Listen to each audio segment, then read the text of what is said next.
don't ever go to a strip club right when they open. One of the worst decisions we've ever made. You think you get to a strip club right when they open and you're the first people there?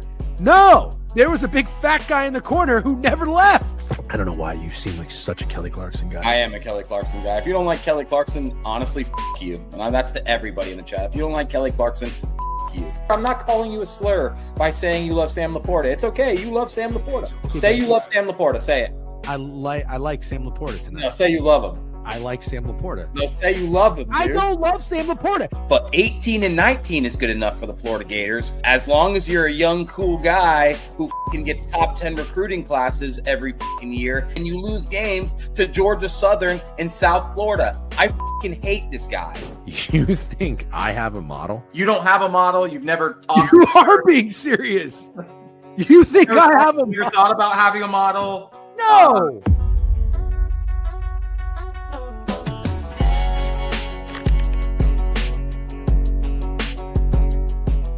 Banger, two bangers, one show. That's what they should call us. Good morning, everybody. How we doing? It is Thursday, February 12th. Steak, I just realized something. I think we need like a bit of a proper intro whenever we come into the stream. Have you thought about that at all? Never once, but I would expect you to be the guy out of the two of us to think about that. Yeah, we need something. I mean, I shouldn't say we need it. I would just say I would like to have it, And so if anything comes to you or the chat, let us know. But the one thing I try not to do, because everybody does it, is just say like happy whatever the day it is, happy Tuesday, happy Thursday. You know what I mean? And it's not that it's bad. It doesn't bother me, but I'm like, let's try to be a little bit different in that sense. Steak got a cereal box camera. Yeah, listen, I've said Steak's Wi-Fi has been shit on and off, and I'm apparently it's on. I'm leaving and coming back. I'm leaving and coming back. Not doing. All right. Yeah, not great today. Okay. All right. We'll see you in a little bit. Hello. I almost said hello show. Hello, friends. We've got a nice Thursday show lined up. I don't know if you know this, but it is a sicko college basketball slate tonight. I think that's how these things are planned out. I think this is by design. College basketball, from what I understand, the Super Tuesday, and then you've also got a pretty nice Wednesday. But then Thursday, it's sicko ball. Thursday is sicko ball. And Steak and I, we don't know players or a lot of school names. Apparently, Coastal Carolina is the Chanticleers. We did verify that. But we gotta get sick. Steak and I are gonna get sick. So we don't really have a choice, but you cannot lean on us to be the ones to tell you everything you want to know about Middle Tennessee State, and we're going to lean on you guys, actually. Yeah. Fucking well said. That's what we want. So if anything, if you Crutch Bets, you're great at this. There's other guys that are as well. If you know the small schools, if you go to the small schools, if you're an alumni at the small schools, let us know. Let us know what you think. I'm not talking about insider info because, we talk about all the time. That shit never pays for us, at least. But anyways, we've got some other things we want to talk about.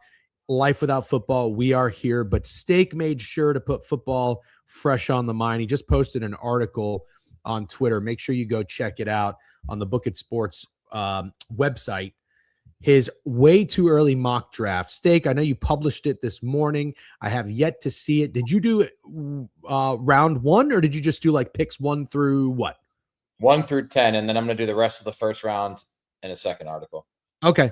All right, cool. I like that. Well, I'm going to get it pulled up. Maybe I can, Goots, if you're in here, can you share? There we go. I knew Goots is on point. Pat, what did we say? Pat Ricard? I think Goots could be Pat Ricard. I didn't say that. You said that because I feel like you were trying to go with a Raven, but I stand by Kyle Juszczyk.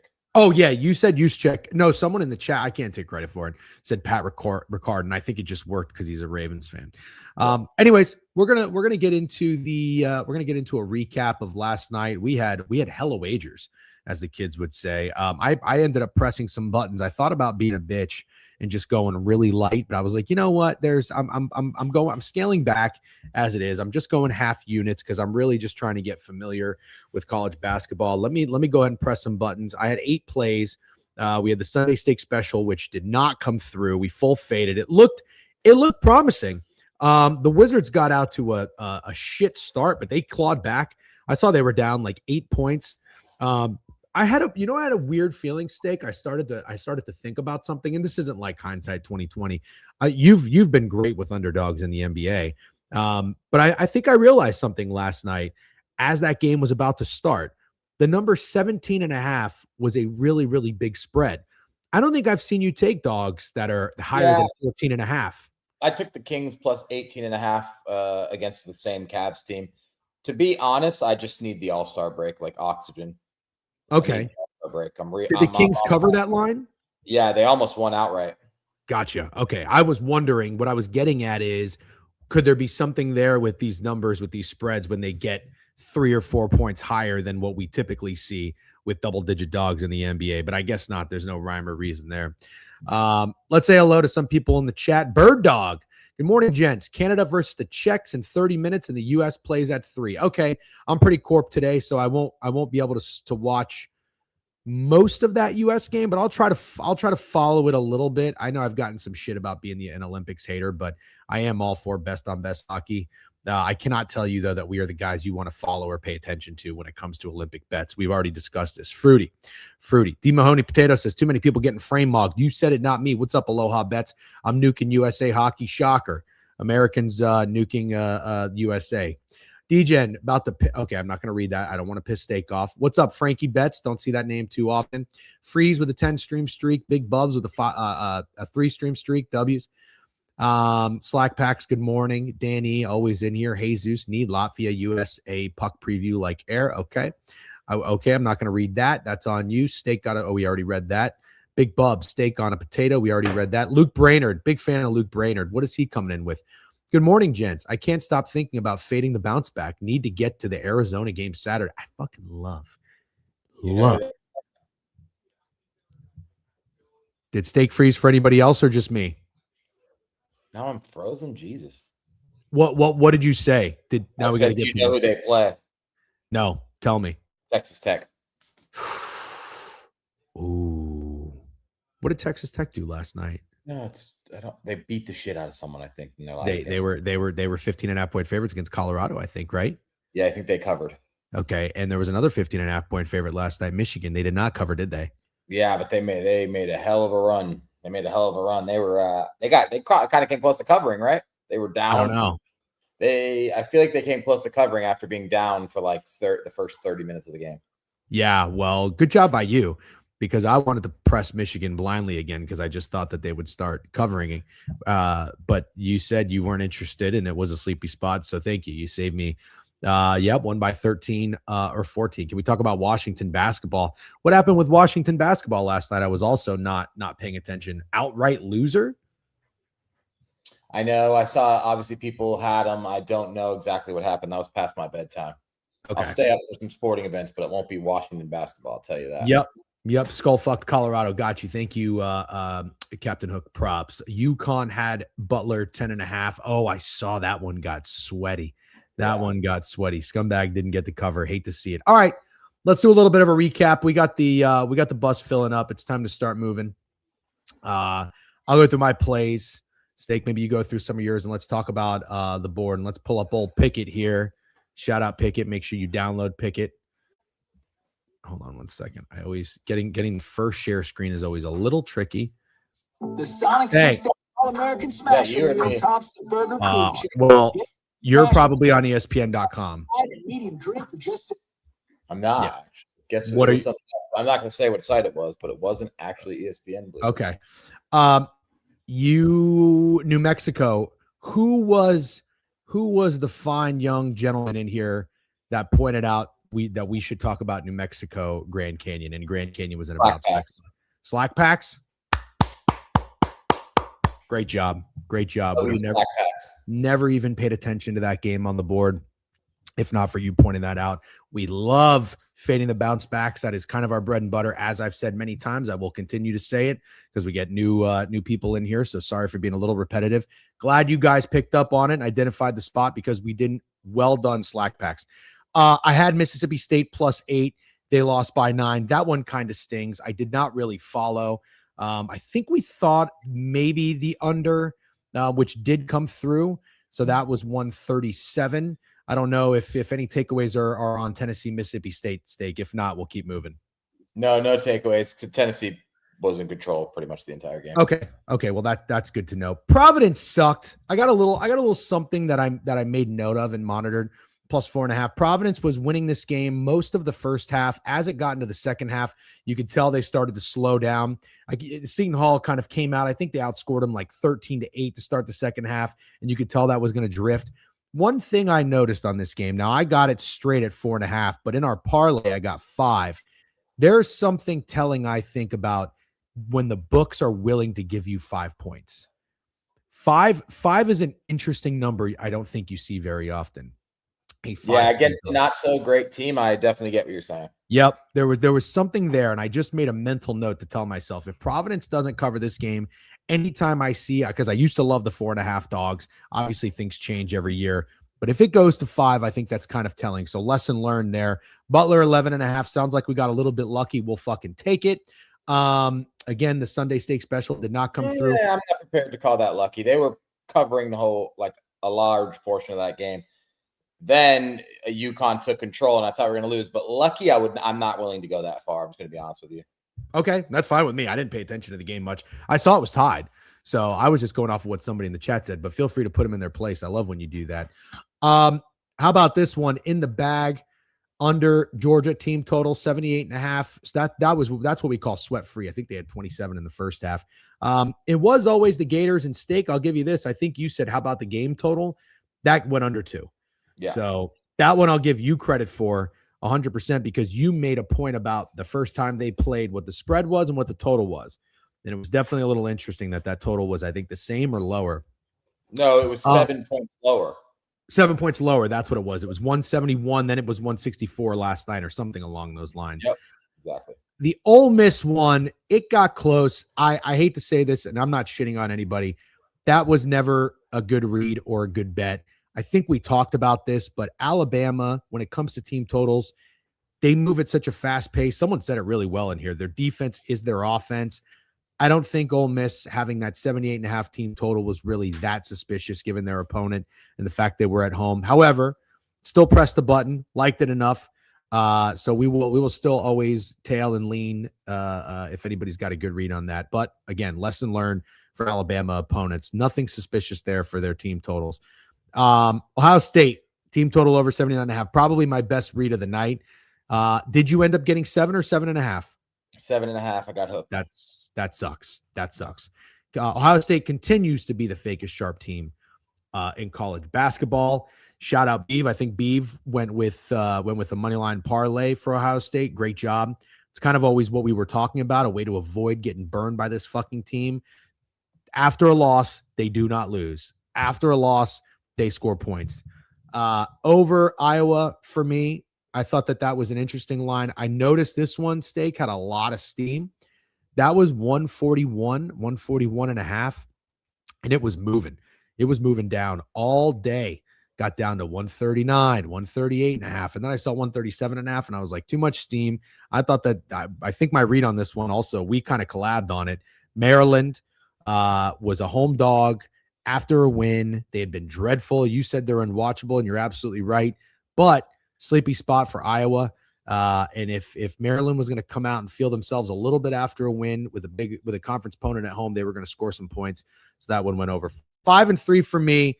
Lost the Providence one, which was my favorite play out of them all. So nothing really to hang my hat on. Anything in college basketball that you took? No, we just went over everything that I took. I only took 3 plays. Got hooked by Ohio State. My biggest regret on the day was that Maryland wager. Maryland to me was like a wide open 3. I passed up. Gave the sell job, said I liked it. A couple of people in the chat tried to talk me out of it. I said I still liked it, and then I never pressed the button. So that's my biggest regret play of the day. Mm-hmm. That and Syracuse, Syracuse one's hilarious because they actually covered in double overtime, 6.5 point favorites. They won by 7 in double overtime. But I don't know. I wish I pressed Maryland. That's the only one I can't get past. Fair enough. I think there was also one game. Oh, what ended up happening with Boston, BU, and Army? I think that's the game Crutch wanted to talk about. Yeah, the under didn't hit. Okay. Yep. I think that also I'm going to give glazed beef again. When you're hot, double beef glaze. Yeah. He's probably not even up yet, but I kind of like what he's doing. Where when you're hot, you're pressing, so he's increasing his dollar amount, and he's just laying it with a team he likes to win and dodging the points. You and I have gotten shit on because we've been doing that for a while. Not saying that we created this or invented this by any means, but a lot of people are scared to lay that minus 160, minus 180 on a 4 or 5 point favorite. He did it with BYU, and then he just did it with Liberty. Yeah, did you see how Liberty won? I saw how Liberty won, and I saw they were 4.5 point favorites, and they won by 2. Yeah. So Iowa money line, so don't glaze them too much. No, I don't want to glaze him too much.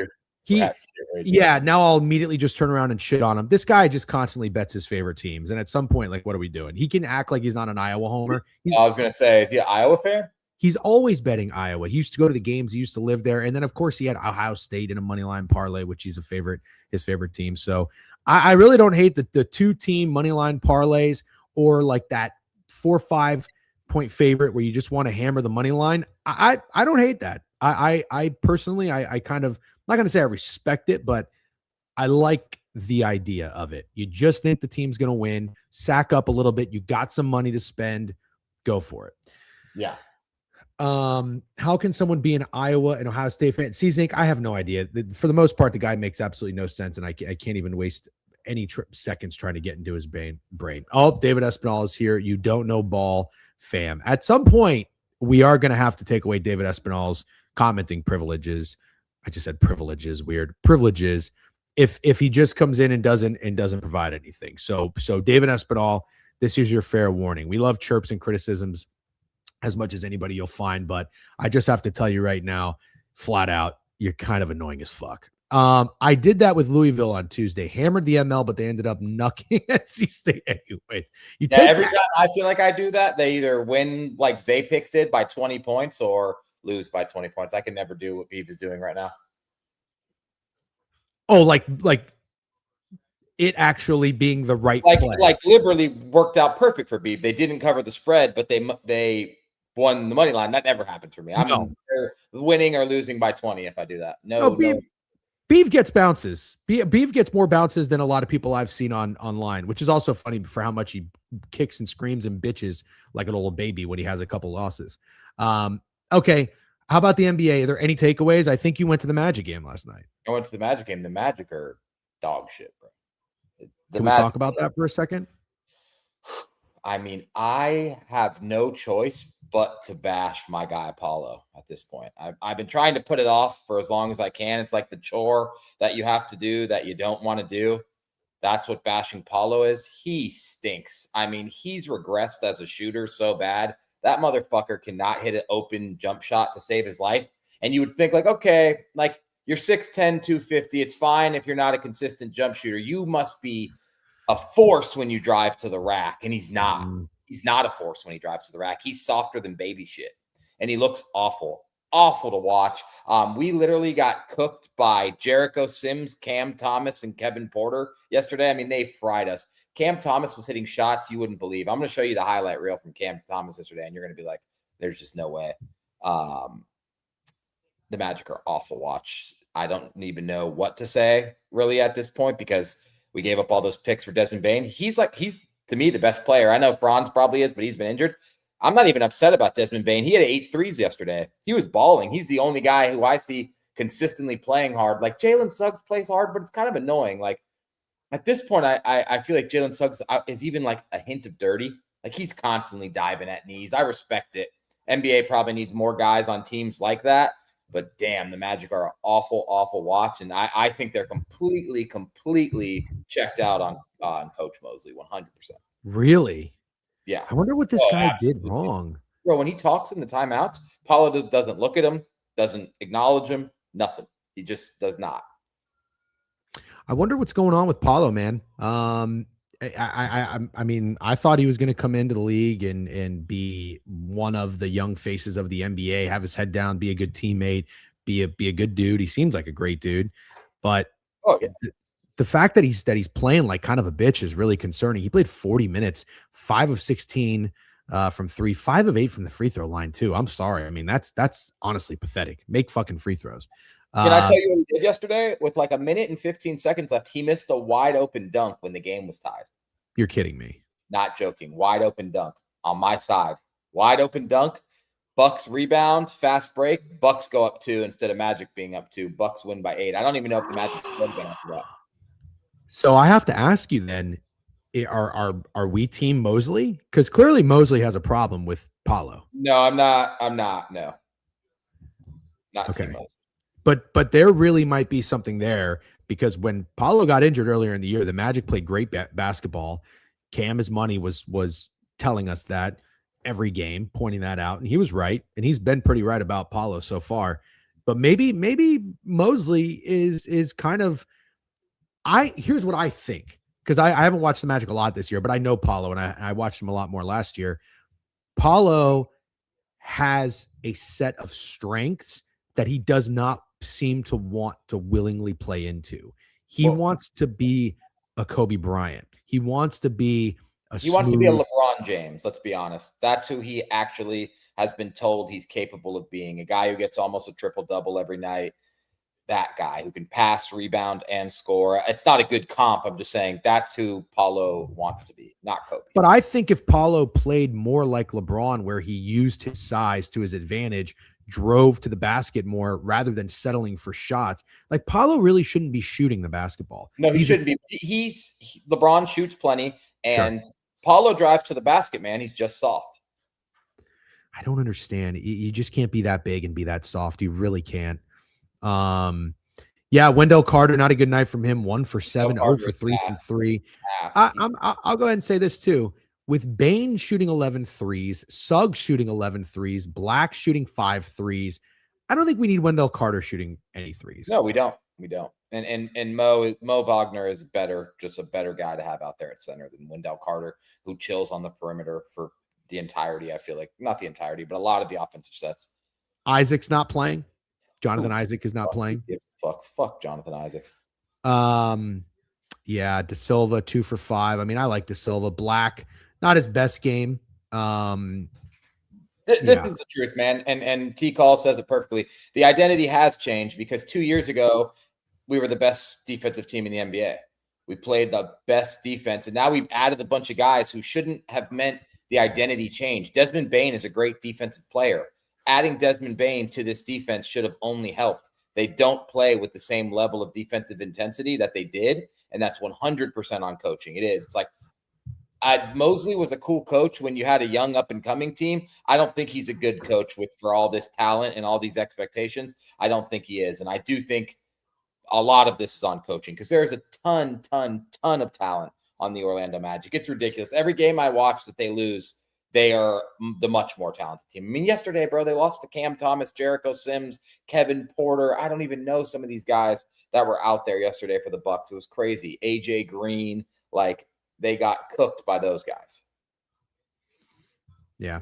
All right. We'll stop talking about the Orlando Magic. I know that's not what everybody's here for. Cam Thomas, 12 of 20, 34 points is just absolutely insane. I thought Cam Thomas was supposed to be good. How did the Nets let him go? Well, he's like the guy who can show up and do what he did last night occasionally, and everybody freaks out. But also, he's just, for the most part, I feel like he's a guy who's going to shoot 30% from the field and take horrible shots. The Charlotte Hornets won again last night. They were 2-point favorites against the Atlanta Hawks and won 110-107. Love seeing a score like that in the NBA, by the way. Wow. What a low-scoring game that was. Total was 235.5. Toronto and Detroit. Detroit whooped that ass. Said they were 1-point dogs. Somebody must have been out, I'm assuming. Well, Stewart was out because of the suspension for the fight. And who else was involved in that fight on the Pistons? There's one more guy. I'm drawing a blank. I think Duran? Yeah, obviously. Yeah. What does this say? Okay, yeah. Pacers 115-110 against the Nets. Do I have this right that the Nets were 6.5-point favorites in this game? And I think I saw not many guys playing for the Pacers. Got it. Okay. Boston beat the piss out of the Bulls. RIP Chewy's Bulls, man. This team has been a disaster for a long time. The Knicks got their revenge. Oh no, they didn't get revenge, but they beat the absolute shit out of the Sixers. Yeah. 40 points, 39 Wait, I want points. to touch on that. I bet the Sixers, hands up, absolutely dog shit wager. I'm not making any excuses, but Embiid was ruled out. A play that I feel like is not hitting in the NBA a lot like it did in the past is that star player out system. I feel like when a star player's out in the NBA this year, bet against them, dude. Okay. Well, that's good to know. The one thing that is, I mean, you could say, I don't know how this is working or not working. That was the first game back from the Sixers after a 5-game West Coast road trip. Not a great spot. But if you were also fading that, I guess I understand it. I don't know how that's been doing this year. No, good nugget to remember for next time. Yep. This is one of the weirdest NBA seasons I can remember. Half the league is taking and half the league is in contention. Yeah, it does feel like more teams are in contention than usual, but also more teams are tanking than usual too. Yeah, it's so weird. Like, do you like this or do you not like this? I like what I think the playoffs have the potential to be. I hate the tanking before the All-Star break. It's fucking despicable. Awful. Yeah. The NBA is not a good place, man. They're gonna have to do something. That's a hilarious comment. Yeah, this is weird. Is Goots a Pacers fan? That's no way that's true. Yeah. No shot. The Miami Heat were 2-point dogs. They beat the Pelicans 123-111. Nice win by the Heat. The Heat are a weird team. The Heat are almost, are they kind of like the Bulls? Like, what are they doing? Well, they had a hot start. They have a lot more talent than the Bulls. They make more sense. Their roster makes more sense than the Bulls. But are they a weird team that is like kind of in the middle because they can't compete for a championship and they're obviously not tanking for picks? I think they thought they had a shot at Giannis. I think they always are a team that thinks they can attract the big superstar, and it hasn't happened the last few go-rounds because I definitely think there's people in the Heat front office that thought they were going to be able to maybe make a run at Giannis for sure. But a lot of front offices probably thought that. I don't think they really genuinely believed Giannis was staying in Milwaukee. Interesting. Little Shoot 'em Up gave out a sub, bang. Appreciate you, Little Shoot 'em Up. Couple more games in the NBA last night. Clippers. Do I have this right? They were 8.5-point dogs, and they beat the Rockets outright, 105-102. What's going on with the Clippers since they moved on from Harden? Is this team? I mean, they had a terrible start. Is this a team that, by the way, again, another score that you love to see in today's NBA? Unbelievable, 105-102. Total in this one was 212.5. Jeez, were some people out? No, I don't think so. Kawhi hit a game winner. He's awesome when he plays. Kawhi's still awesome to watch when he plays. And the Clippers, if I'm not mistaken, I think in the last 25 games, Clippers are one of the best teams in the NBA. They got to be like 19-6 or something like that in the last 25. They had that awful start, like you mentioned, but they've been pretty good. But it doesn't. With Harden, they were still good. That's why I think some people were surprised Harden wanted to be moved because they were playing good basketball. Got it. Jimmy G says all Rockets totals are low. Got it. Okay. So they must play good defense. I would assume that's what that means. Yeah. I figured they'd be a high scoring team. Shout out Sengun. You faded. And last night, king of the board, you also faded Nurkic. Yeah. Steak is carrying right now. He's just fading. You're fading European guys. Is that what you're doing? White foreign dudes. Yeah, that's my shtick for the king of the board plays. We're 3-0. We faded Jokic, we faded Sengun, and we faded Nurkic. And I'm actually really happy you brought that up. Chat, can you help me? I'm running out of white foreign dudes that are fade worthy. Who was I thinking of? Franz Wagner? Yeah, that would have been last night, and he would have been a really good fade because he did absolutely fucking nothing. Does Chet count? No. Denny. Yeah, Denny. That's a good one. They'll shoot him up. Chet can't count. Yeah. And some players. I feel like that's what BTL's doing. How did you come up with this? I don't know. I have no. Ooh, Vooch. Wow. Oh, I'm always down for a Vooch fade. Yeah. Luka, yeah. I'm terrified to fade Luka, to be honest. But I guess I faded Jokic. Laurie's a good one. Okay, yeah. Very good one. Okay. Portland, 7.5-point dogs. They get their doors blown off. Minnesota 133-109. Is Minnesota a team that might go on a little bit of a run here? They've won 2 games in a row at home against Atlanta, against Portland. They're such a up and down team. It feels like I want to like them. They've got the Sixers coming to town next off of a blowout. That should be a really good game that they're going to get up for before they go on a West Coast. They go on a West Coast trip. When is the All-Star break? The All-Star, the last day of basketball is today. Oh, got it. All-Star break. We might as well review the NBA board. There's 3 games. That'll be a good thing to do. Okay. Yeah. All right. Got it. Couple other last 2 things in the NBA. The Jazz covered the 6-point spread against the Kings. The Kings are just absolutely abysmal. What another dog shit organization. Nuggets won, but the Grizzlies covered. Phoenix lost to the Thunder. Thunder blew the doors off of them as 7.5-point favorites, 136-109. Spurs, 7-point favorites on the road in Golden State, 126-113. Did you make your announcement on your NBA championship pick? I'm glad you asked. It is the San Antonio Spurs plus 1,500 to win the national championship, the NBA championship. I'll be posting it on X later. Spurs. I think the Spurs really got a shot. Yeah, I mean, I concur. They're a very, very fun team, especially after we watched them up close and personal at Cosm. What do you think they were to start the season? Right around that number? Far off that number? No, higher for sure. I don't remember, but I would guess closer to like 22-1 would be my guess. I'm straight up guessing though. Okay. All right. Fair enough. Chef Dave, Grizzlies didn't cover. They lost by 6. Welcome, Chef Dave. I according to my data, they did cover. They were 14-point underdogs and they lost by 6. Just making sure you know what the word cover means. Maybe he meant Nuggets didn't cover. Well, then he said they lost by 6. Oh, yeah, so I don't know. I can't help you, Chef Dave. No, you tried to help him. That was very nice of you, but sometimes get back in the kitchen. Yeah, sometimes people don't need life rafts, you know. All right, let's go to okay, so the Spurs are going to be your championship pick. I have the Sixers to win 50-1. That is absolutely not happening. Cavs to win the East. I don't really want to get too involved because I really just think it could be the Thunder again. But if it's not the Thunder, I have to say that I think the Spurs are the biggest problem out there in the NBA outside of them. Odds-wise, who would the next team be? It's got to be the Nuggets, I would assume, right? Nuggets got to be up there. People like the Nuggets this year because they traded MPJ and they got somebody that everybody loved. Who was the guy that they traded for? Cam Johnson. Oh, that's the Cam. That's good. Yeah, that's I get him fucked up all the time too. Got it. Okay, I was like, man, this guy that just joined the Bucks, I thought he used to be really good. Cam Johnson is good. Okay, what the Celtics are doing without Tatum needs to be respected. Yeah, I think I have Jaylen Brown. Yeah, I'm just saying, if I'm just haven't seen that much Celtics love. Am I off that Tatum was supposed to be coming back for the playoffs this year? Am I wrong about that?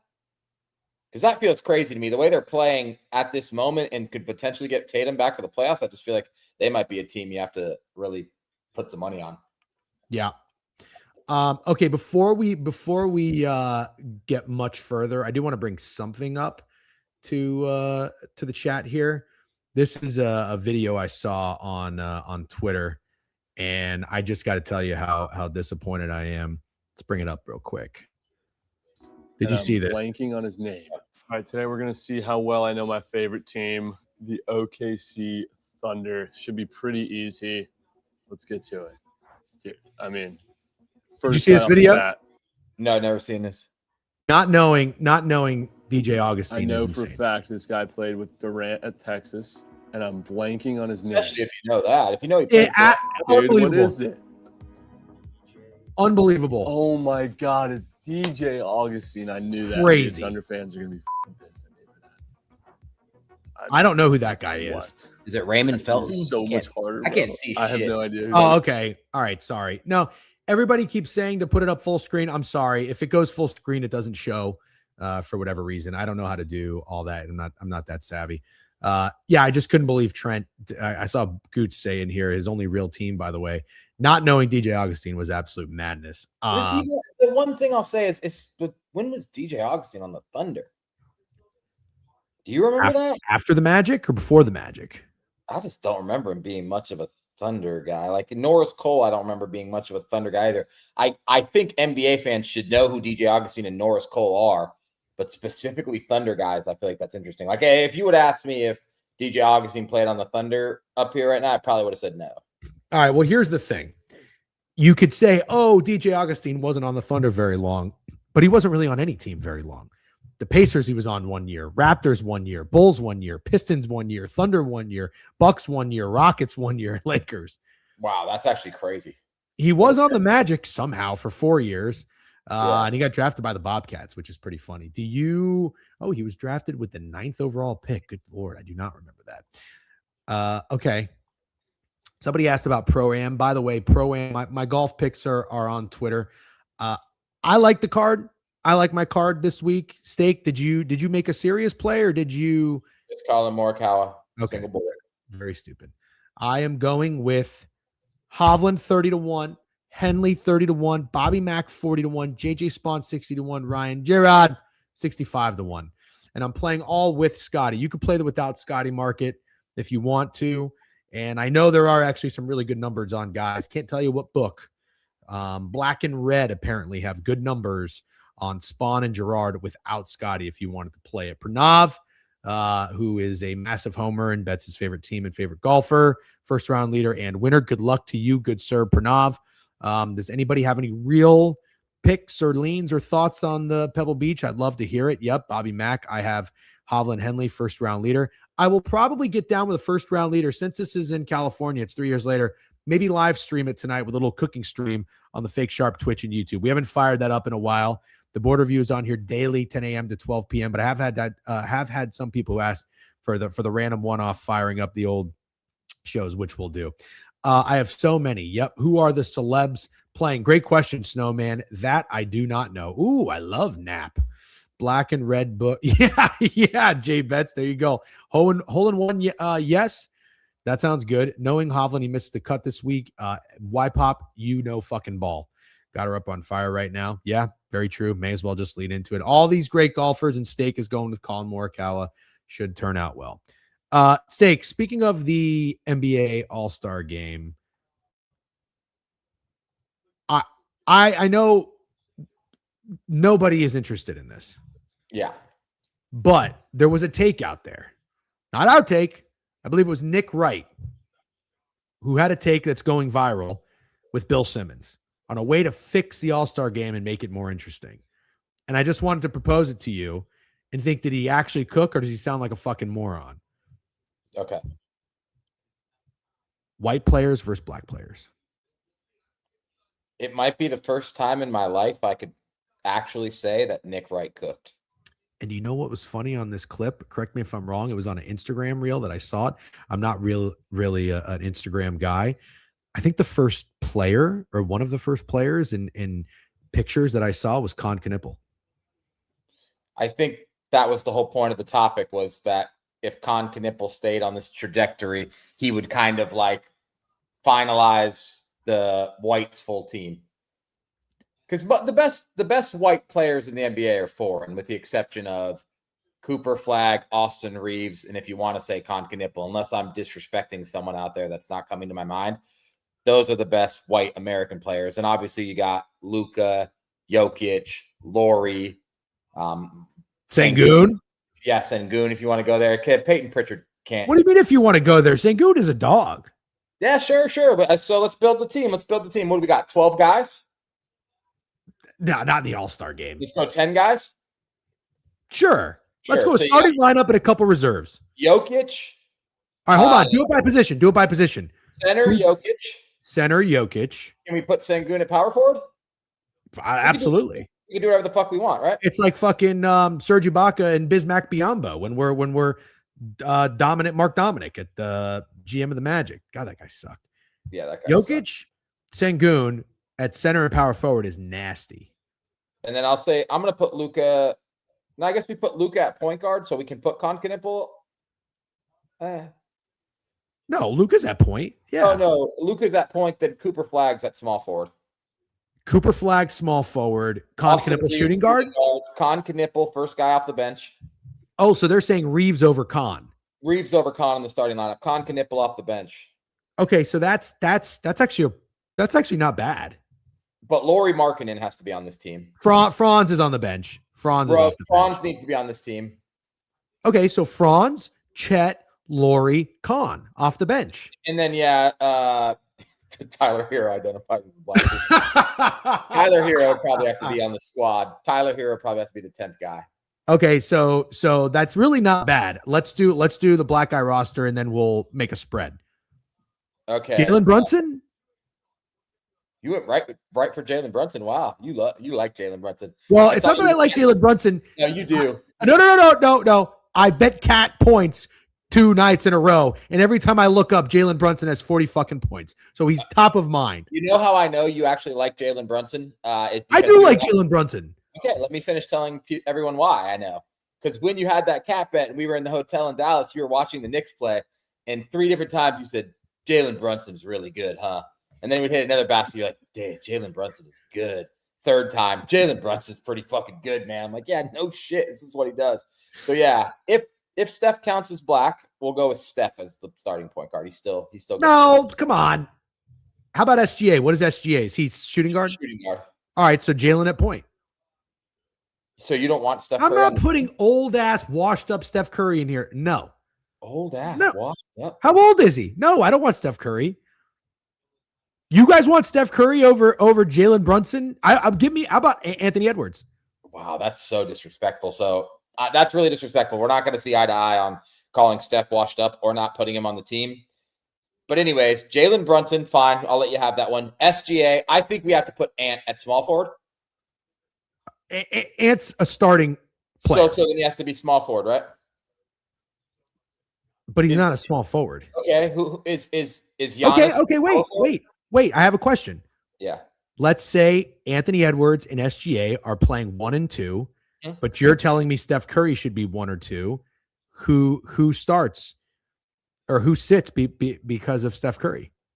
All 3 of them play. I think Ant would play small forward. Oh my God, we have Cade Cunningham too. Yeah.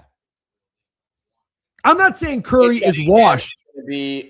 Honestly, Cade Cunningham might be the guy I picked to start for this team, but for what we're doing, let's put Cade up, first guy off the bench. Okay, can I just say this though? Steph isn't washed. I just like these other players better right now. If you're making a team right now, said washed, it's fine. I don't know, man. Yeah, I don't know if I can even go as far as to say that. I did say washed. All right, let's keep cooking with your lineup. Point guard Jalen Brunson, shooting guard SGA, small forward Ant. Is Giannis the power forward? Has to be. Okay, and is Joel Embiid the center? God, I don't know. He's so fucking annoying. I mean, does the guy even play? Yeah, he plays. Okay, then yeah. Oh, Wemby. Wemby, the starting center. Wemby, the starting center. We'll go ahead and take Embiid off the bench. We'll take Cade Cunningham off the bench. We'll take Donovan Mitchell off the bench. We'll take one more guy. Oh, Steph Curry. And now we have one more guy left, and there's a lot of guys. Not Durant, not doing that. Jaylen Brown is we've got to be real careful because everybody wants you to pick LeBron. I think everyone already knows we're not doing that. There's got to be someone else. Yeah, Kevin Durant. Maybe Kevin Durant. No, come on. Kawhi. There's just too many guys. Wow. Oh, that's fucking funny. Bronny. What about a team full of guys that you can't really you don't know if they're white or black? Or they're Spanish or something else? Like? I don't know. Could you put together a team? Could you think of any of this? Steph. Okay. What about Denny?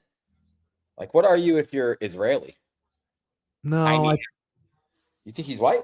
Yeah. Jaime Jaquez. That's a good one. Jaime Jaquez is a good one. Oh, Booker's a good one. Forgot about Booker. Yeah, Booker is a good one. Austin Reeves is black.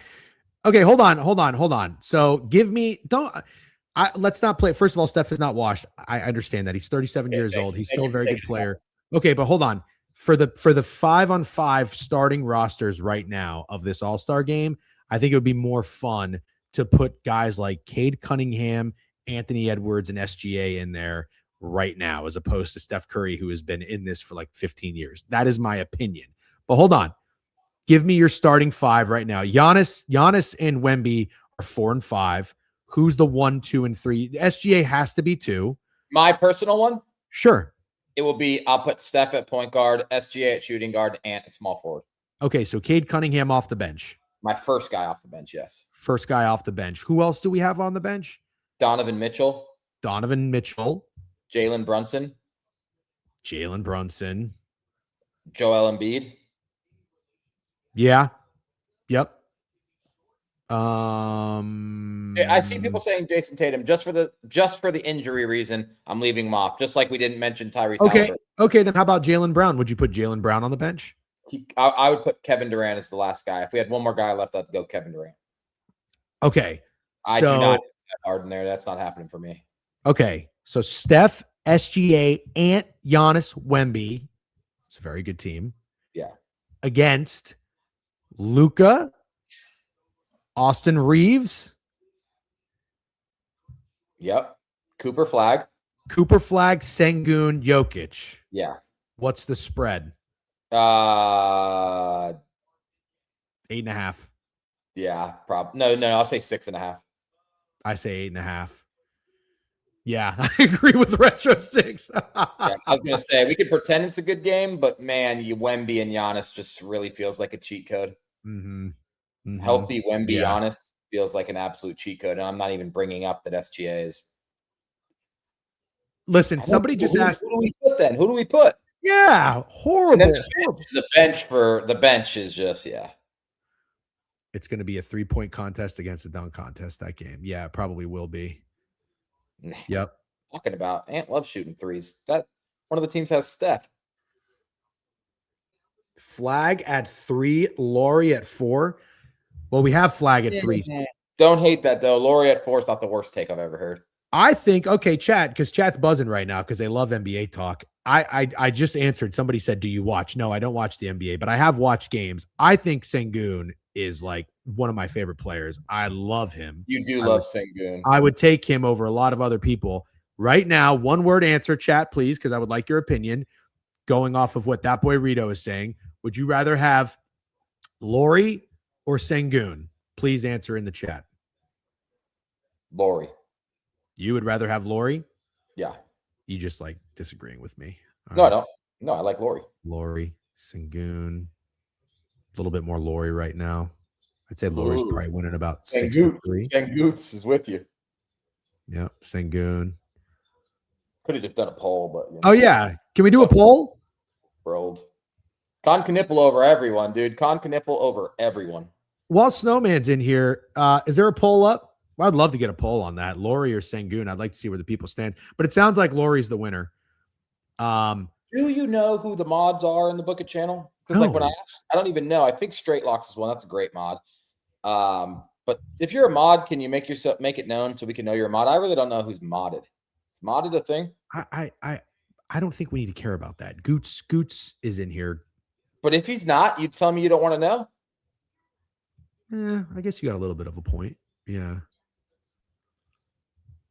I don't. What does that matter? Would you rather have Sengun or Laurie? Wow, the poll is heavy Sengun. That's interesting because the comments were heavy Laurie.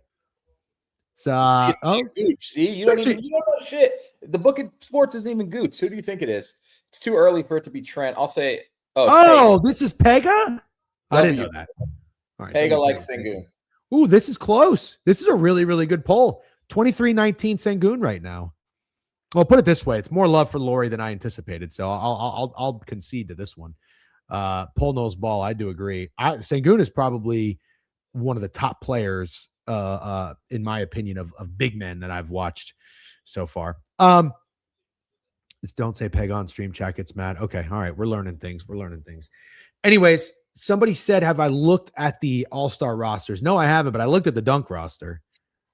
Look at the All-Star roster. Let's get let's do the dunk and then we'll look at the All-Star roster. All right. Let's talk. God, my text messages are blowing up right now. Please stop. All right, hold on.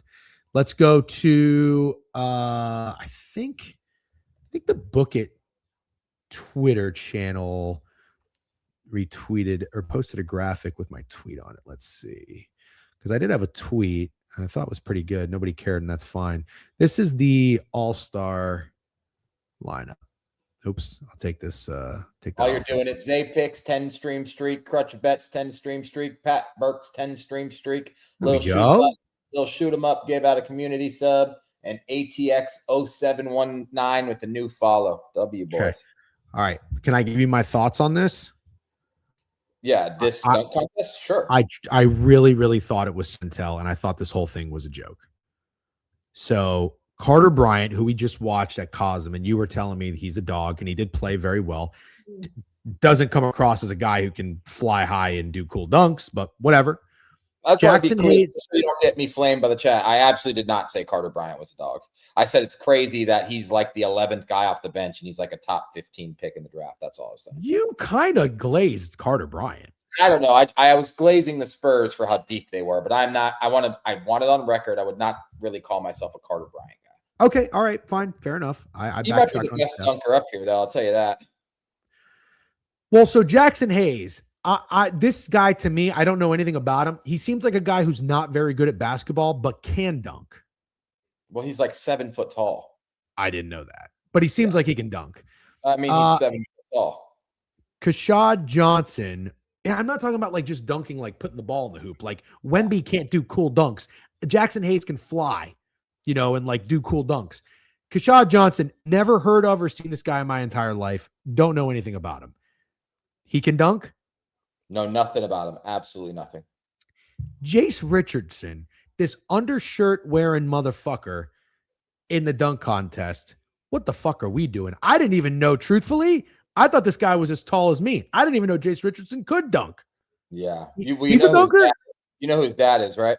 Shut up, dude. Yeah, I know. I'm just saying that's the only thing about him being in the dunk contest that makes this interesting is that he's Jason Richardson's son. I've never seen him dunk in a game. I'm a fucking season ticket holder of the Orlando Magic. He's tiny. Did you see his tweet? No. They said Jace Richardson has been selected to compete in the dunk contest, and he retweeted it and said, "I guess," with the crying, laughing emoji. Are you serious? Dead ass serious. So I have a serious. He's a dog. Jace Richardson is a dog, though. I'll say that. No, yeah. I watched him play at Michigan State. He can play. He can play. I mean, he looks little. The undershirt does not help. He's got a bit of a baby face, but he can play. Here's my problem, okay? And I'm gonna do this more of like not making a statement, but asking a question. What happened to the dunk contest? How did it fall so hard? And why do actual real players not want to partake in this? And two-part question, because I think I know the answer, but I can't say it because I'm a LeBron hater, so I'll get flamed. But didn't it all start with LeBron refusing to do the dunk contest, even though everybody knew it was like the most obvious thing ever? Like, hey, man, you are awesome. Everybody loves you. You can clearly dunk. It'd be really cool if you're in the dunk contest. And he's like, no, I'm good. And now slowly the next all-star and good players are like, oh no, I'm good on the dunk contest. Like maybe a little too good for it. Can anybody give me an actual answer of how we got here? Because this is bad. It is. LeBron and people like LeBron, like star players in the NBA, refusing to do it, which I just think is so strange. I just think it's so strange. Like I was trying to explain to my buddy yesterday how much money Franz Wagner makes per game. It's just astronomical that you can't get these guys to show up and make All-Star Weekend cool. I somehow it's still better than the Pro Bowl, but that's not saying much. All-Star Weekend is abysmal. It used to be awesome. Even the three-point contest used to be awesome. It's still a little bit cooler than the dunk contest. The dunk contest used to be the coolest thing ever, man. Mm-hmm. There's some of the coolest moments ever from the dunk contest, and it's just so fucking whack now. Like, you know what I would do if I was the NBA? I'm serious, too. You could tell me I'm crazy for saying this. You know what I would do before I trotted Jackson Hayes, Carter Bryant, Jace Richardson, and whoever the hell is competing for the Heat? You know what I'd do first? I'd scrap the whole thing. I would cancel Me it. too. I would not have a dunk contest. But just not have a dunk contest. Those are the four best guys I could get in the dunk contest, because I'm pretty confident that Jace Richardson is not going to do anything whatsoever spectacular. There's just no way he has that in his bag. Okay, so help me out here. And again, I'm trying not to be a LeBron hater. It makes no sense for LeBron to do it. Never did. It's a dunk contest on All-Star Weekend in the NBA. What cares? I hate when people do that with I hate it. I hate it. What? Shut up and do the dunk contest. Let me ask you a question. Michael I'm not Jordan. just talking about LeBron. Everyone. I'm Anthony Edwards. Do the dunk contest. Everybody do it. No, I understand, but it started somewhere. But Michael Jordan did the dunk contest.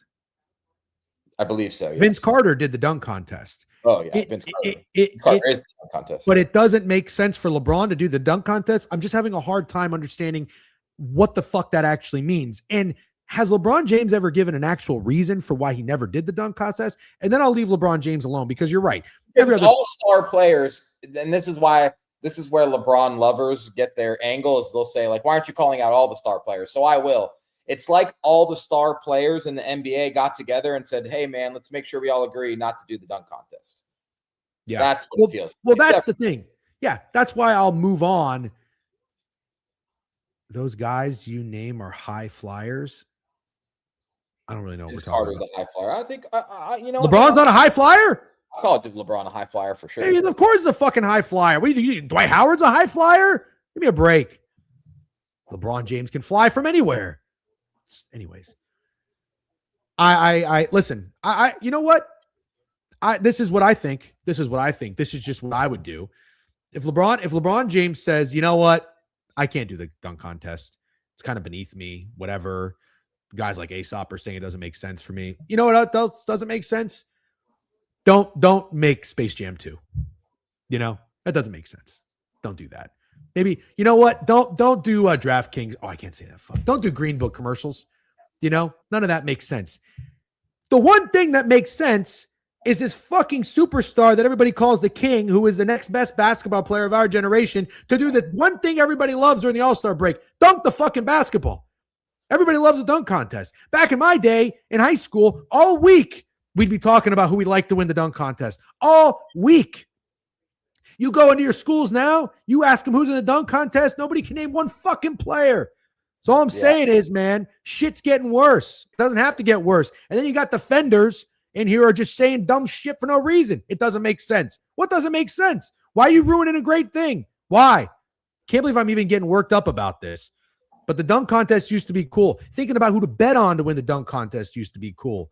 This shit sucks now. So we got cool things that used to be cool back in the day, sucking ass now. I just want that to stop, if that's okay. Yeah. Anyways. Yes.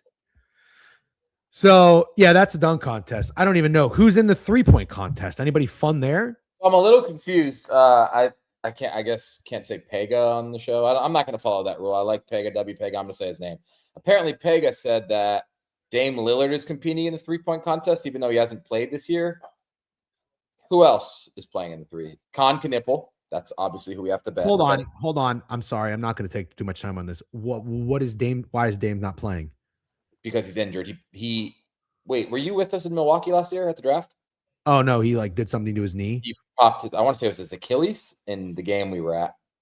But he's gonna shoot threes in the 3-point contest. He's gonna shoot threes in the 3-point contest. Also, and chat's gonna have to help me out because I've seen this everywhere. There's also a celebrity 3-point shooting contest. Have you seen that? And Jared McCain is in it. Jared McCain, current NBA player, is competing in a celebrity 3-point contest. Hold on. I know, dude. It's a lot to take in. Okay, wait. Yeah, okay. There are 3-point contestants who are NBA players, and then there are 3-point contestants who are celebrities. Jared McCain, who's an NBA player, is not contesting with the NBA players. Jared McCain is contesting with the celebrities. I believe that you have that 100% correct. So the only thing I can think of is they are categorizing Jared McCain as a celebrity because he's popular on TikTok. That's the worst thing I've ever heard. Chat, can you guys tell me some of the other guys in the celebrity 3-point contest? Name some names. Just throw them out there. Even if they're wrong, I'll believe you because I don't know. Tell me names in the current celebrity 3-point contest. Richard Jefferson, Caleb Williams, Drewski. I think so far all of those are true. Richard Jefferson's hilarious too. Richard Jefferson is not a celebrity. I know he's not. He's an ex-basketball player. It's just crazy. I'm not even. I hate this league. I just hate it. I hate this fucking league so much. This is the dumbest thing I've ever heard. They have a current basketball player and a former basketball player in the celebrity 3-point contest. Caleb Williams and Jared McCain is crazy. I don't know who half these people are. Who the fuck is Black Boy Max? The nail salons are going to be busy that weekend. I'm going to tell you what, boy. Who's Nigel Sylvester? No clue. This is crazy. Baker Mayfield's cool. Yeah, I'd love to see Baker Mayfield shoot threes. Yeah. All right. Anyways, so NBA All-Star Weekend. That's this weekend. That's this weekend. So let's talk. Let's see the rosters that we said we were going to talk about, and pull up the rosters, and then we got to move on. Okay. NBA. I don't know. Do we want to talk about the NBA All-Star? Yeah, we'll move on with our list. 2026 NBA All-Star roster. Okay. You have. Oh, wait a minute. I'm so confused. You have USA. You have USA Stars. Mm-hmm. You have USA Stripes. Mm-hmm. And then you have World. There's 3 teams. It's 3 teams. How do they play? Round robin. Oh God, they can't stop fucking this up.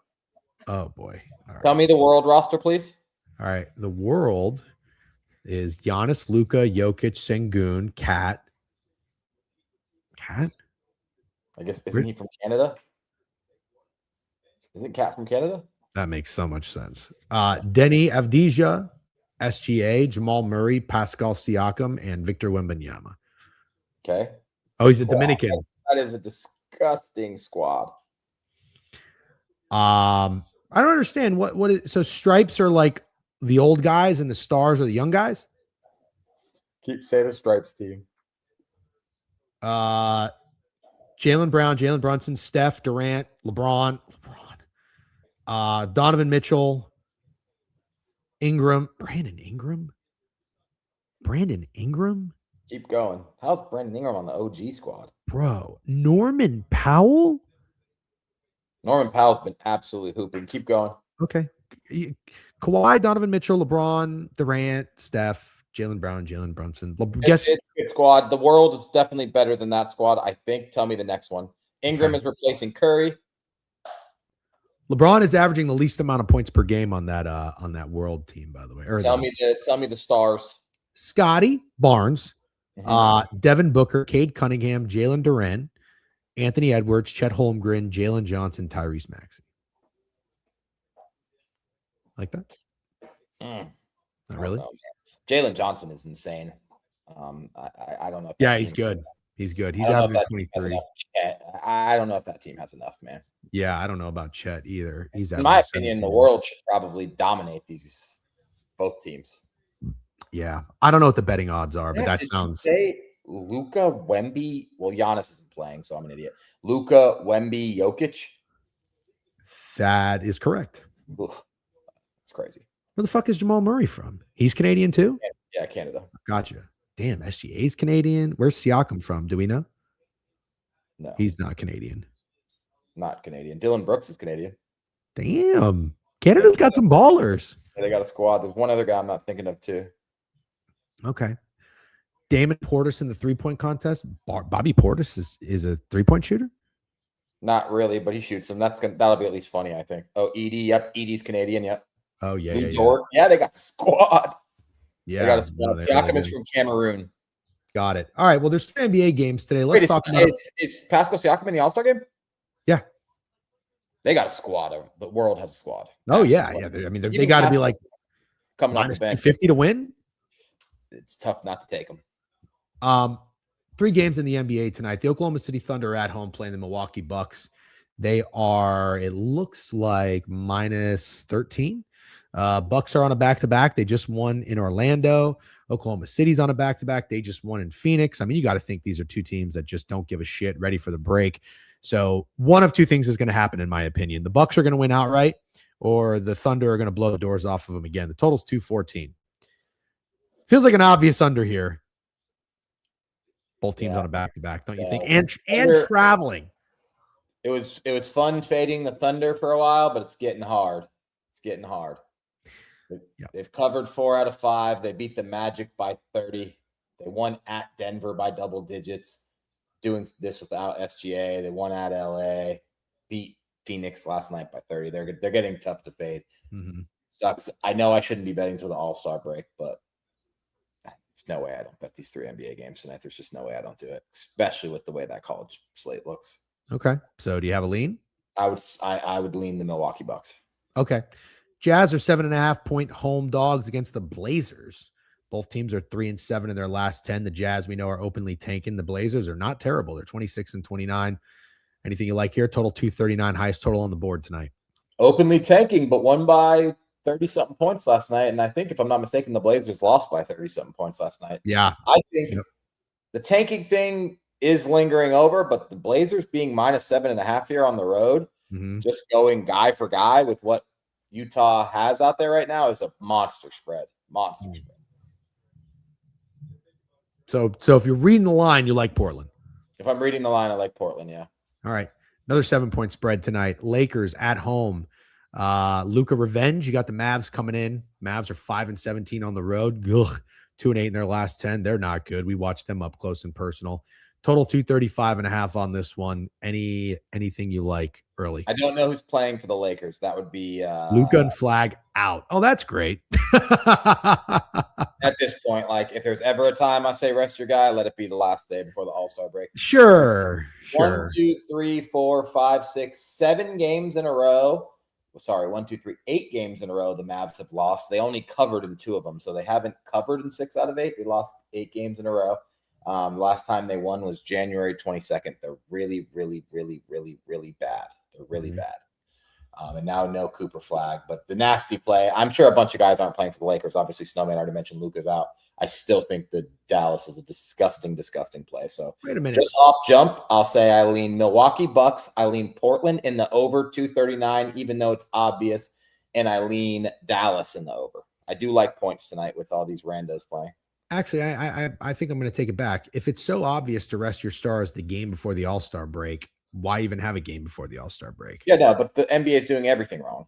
We got literally teams with Lauri Markkanen and Jaren Jackson on him tanking before the All-Star break. Right, but let's just look at this specifically for a second, because at first I agreed with what you said, but then I'm like, wait a minute, this is a game. This is one of 82 games, and you're about to have the All-Star break. You're about to have a break. Yeah. This would be like taking a vacation, be like, all right, I'm going to Mexico for a week. I took off work Monday through Friday, but I'm not going to go to work the day before too. That doesn't make any sense. Oh, is that true? Your stakes went down. What? Jaren Jackson out for the season. I did not. Oh yeah. I think I knew that. Yeah, he's like playing. Oh no. I did not know that. I'm sorry. He played yesterday. Did he get hurt yesterday? Am I crazy? Or did Jaren Jackson play? Are we sure about that? That feels like Jaren Jackson out for the year, chat? It makes sense. They just announced it. Okay, got it. It broke like 2 minutes ago. Oh, interesting. Makes me feel a little better. Wait. Unfortunately, that makes sense. I'm not happy he's injured. I want to be very clear about that. I was just going to say, do you think that there's maybe some shenanigans going on in the background? The Jazz. There's very clearly shenanigans. The Jazz aren't hiding that they're tanking. I'm not saying the injury's fake. I don't think it is at all. The injury's probably real. The Jazz tanking is also real. The Jazz are openly tanking. They're benching their players in the fourth quarter of games with huge leads. That's what makes the Magic even more pathetic. The Magic were getting their dicks kicked in by the Jazz. Everybody. The Magic are pathetic. No, I know. We can stop talking about them. But I guess what I'm saying is if a team is openly tanking, they just traded for a superstar. The guy comes on the team and it's like, holy shit, this dude's really good. He's going to jeopardize our draft pick. Hey, why don't we shut it down here? And you can't just say you're already getting scrutinized. You can't just say we're going to shut him down. Hey, that left knee, right knee, whatever it is, you probably got a little something floating on around there. Let's go in. Let's scope it out. You could probably be back in 2 weeks, but we're just going to shut you down for the season. Like, little funny business. That's all I'm saying. Probably that's more likely. And to be clear, that makes the line make way more sense why Portland is that big of a favorite. Yeah. So, and is the Bonza going to be the number 1 pick? So I think right now, currently, Darren Peterson is still favored. But in my opinion, because of the relationship the Jazz owner has with BYU, and obviously the fact that DeBonza's a BYU guy, I think if the Jazz had the number 1 pick, they would take AJ. But I think Darren Peterson has the best odds to be the number 1 pick. Does that make sense? Well, my reason is this: if you're the Jazz, you don't guarantee your spot. So what if the Jazz are tanking and then they get the 5th pick? They're not getting them anyway. Point about tanking. I've been saying that for years. No, I understand that. Yeah, tanking in the NBA is the stupidest thing ever. Right, but what if you're the Jazz? What do? You you have to trade to get up to where you want to be.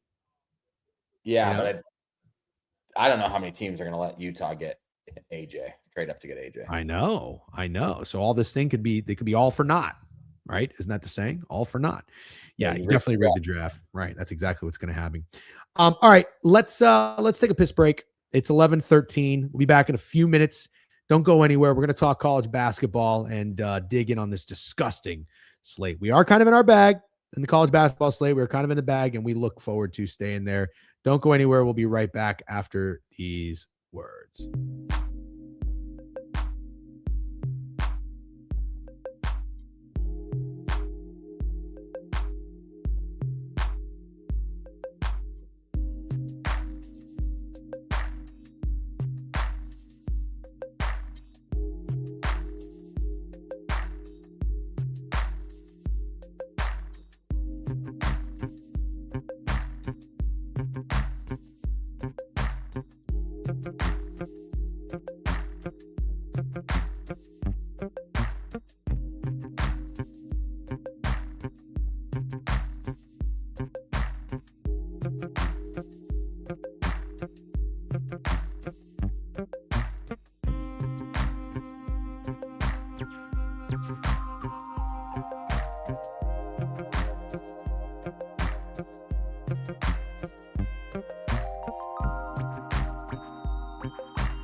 Shut your ass up. Sorry. There's absolutely no way that you took a shit, right? No, I didn't take a shit. Fucking brainiacs. I had to attend to my phone to get blown up right now. Sorry, I got a bunch of people coming to see something this afternoon, so I just had to get back to a few people. I couldn't leave them hanging. Obviously, if you want me to just come right back and be on my phone, I could do that, but I figured I would just stay on hold for an extra minute while I did everything. Everybody can use their brain and put two and two together. Thank you very much. Straight to very funny. Okay, let's get into the CBB board. Yeah, let's do it. Excited for golf today. Oh, Nasty shit, man. This shit is nasty. Oh, this board is gross. Oh my God. Oh my God. Is there like, oh, this is all nasty. It's Oh, all yeah, nasty. No, there's nothing that's not nasty. So Oh, I mean, you could start right off with the nastiness. Bryant and UMass Lowell. Disgusting game. no. No, we're gonna talk about it, man. All right, fine. It's that 5. Oh, yeah, we didn't cover the Giants coaching staff. Oh, we could do that for a few minutes. I knew there was something we missed. Okay, we did miss it. Let's pull it up. We do have to talk the Giants coaching staff. Thank you, chat. Sometimes, dude, we were going to talk Joey Porter shitting on Big Ben, and let's do that. And then the Jeff Teague podcast thing was there. Franklin, did you see that? Yep, we have plenty of time. We are not going to provide a lot of value for this college basketball board. This is heaven for CBB people. Yes, this might be one of the right. You guys can lean on behind the lines a lot. You guys also missed Michigan frame mogging Northwestern. No, we actually talk about it. Do it tomorrow. Invite me on for it. I have so much to say. For the Giants, well, we kind of just have to get into it right now. Hold on. Yeah, Hovey's saying, fuck this slate. We don't need to talk CBB. You're probably right. All right. I'm going to pull this up. John Harbaugh's offensive coaching staff. I can't even say it. I can't even say it. It's hard to say the names. I can't even say it. The offensive coordinator is Matt Nagy. The senior offensive assistant is Greg Roman. Of course, bring your buddy there. Brian Callahan is the quarterback's coach. Brian Callahan, the coach who got fired from the Tennessee Titans. The running backs coach is Willie Taggart. People don't know. That might be, out of all the guys you just said, Will Taggart might be the worst one. I can't believe this guy has Will Taggart coaching. Is a fucking loser. That's all that guy does. Okay, now hold on. These next 3 guys, I don't know who the next 3 guys are. The wide receivers coach is Chad Hall. Don't know who that is either. All right. Let's look. Let's look at Chad Hall. I've never heard. Oh my fucking God. Like, where did this guy come from? Okay. All right. So he's been coaching. Look at that. He's been coaching 7 years. Now he goes right to the NFL, this guy. Right to the NFL. Buffalo Bills offensive assistant, Buffalo Bills wide receiver with the Jags, assistant quarterbacks coach for the Giants. He was a Mountain West offensive player of the year. He went to Air Force. That's cool, I guess. Yeah, he rushed for 132 yards against Notre Dame. This is already sounding like one of my favorite guys on the coaching staff, to be honest. Yeah. He went undrafted. He tried out for the Falcons, but was not offered a contract. He bounced around a little bit. Yeah, I have no idea who this guy is, but here we go. Sean McDermott brought Hall on as an offensive assistant. Okay. He knew him from the Eagles or whatever. Hall helped Stephon Diggs make 3 straight Pro Bowls. Hilarious when they say that. Yeah, with quarterback Josh Allen. What a hero that guy is. Fucking break. Okay. 5 sub-banks from No Doubter Daddy, a man of his word. Let's go, No Doubter. Hey, No Doubter. I had to fade you on that Iowa under. I'm very sorry about that. I took the over. I told Steak, I was like, I really don't want to do this because I respect No Doubter's game, but I'm glad the other one's cashed for you. Good job. No Doubter knows ball. Tim, what is this guy's name? The tight ends coach is Tim Kelly. Where do you think Tim Kelly came from? That does sound kind of familiar. Okay. Well, this guy is 39 years old. I like this. Yeah. Well, he's been grinding his coaching career. He has been in the game since 2008. Worked his way up from Illinois Wesleyan to Minnesota State Moorhead to Ball State to Penn State. Then he went to the Texans. I don't know how you go from a grad assistant at Penn State and Ball State to the Texans, but that's great. Good for you.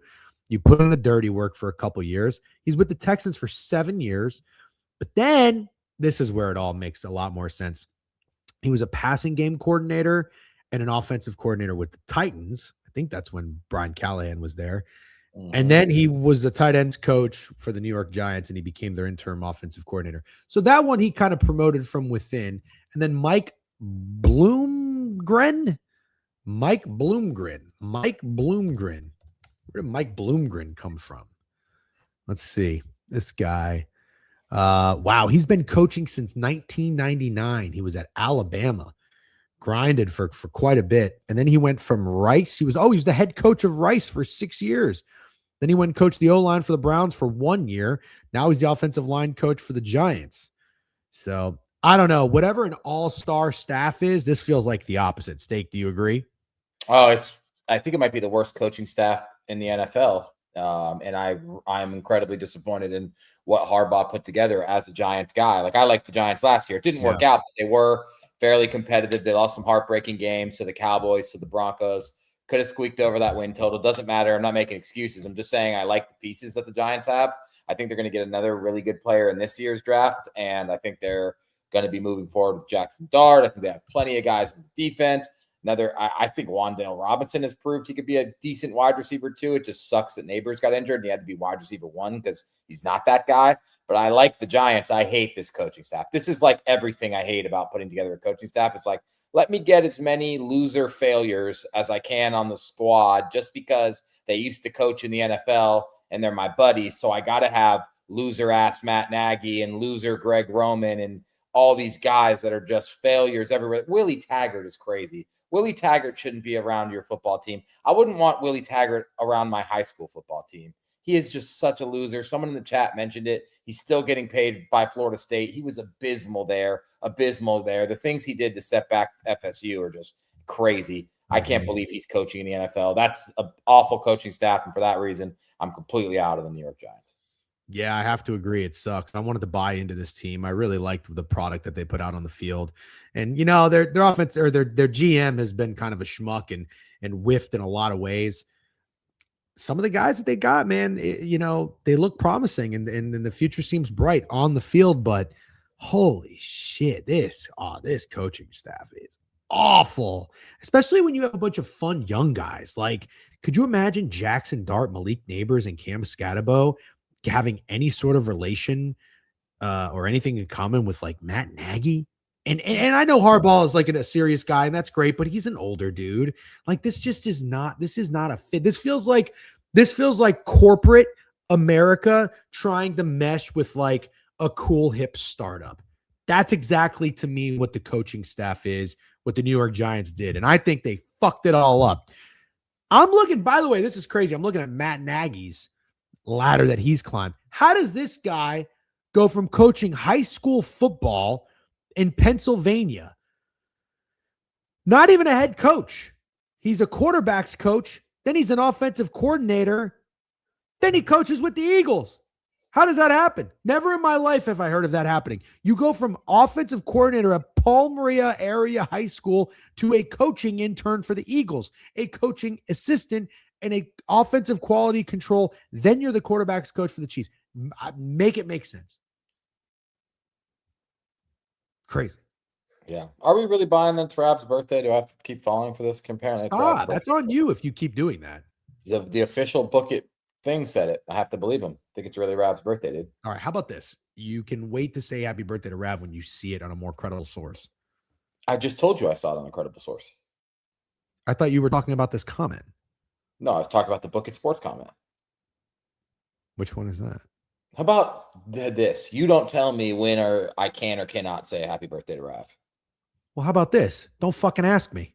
How about you this? asked me and I gave you an answer. How about this? Happy birthday, Rav. There you go. That's now just fucking do that.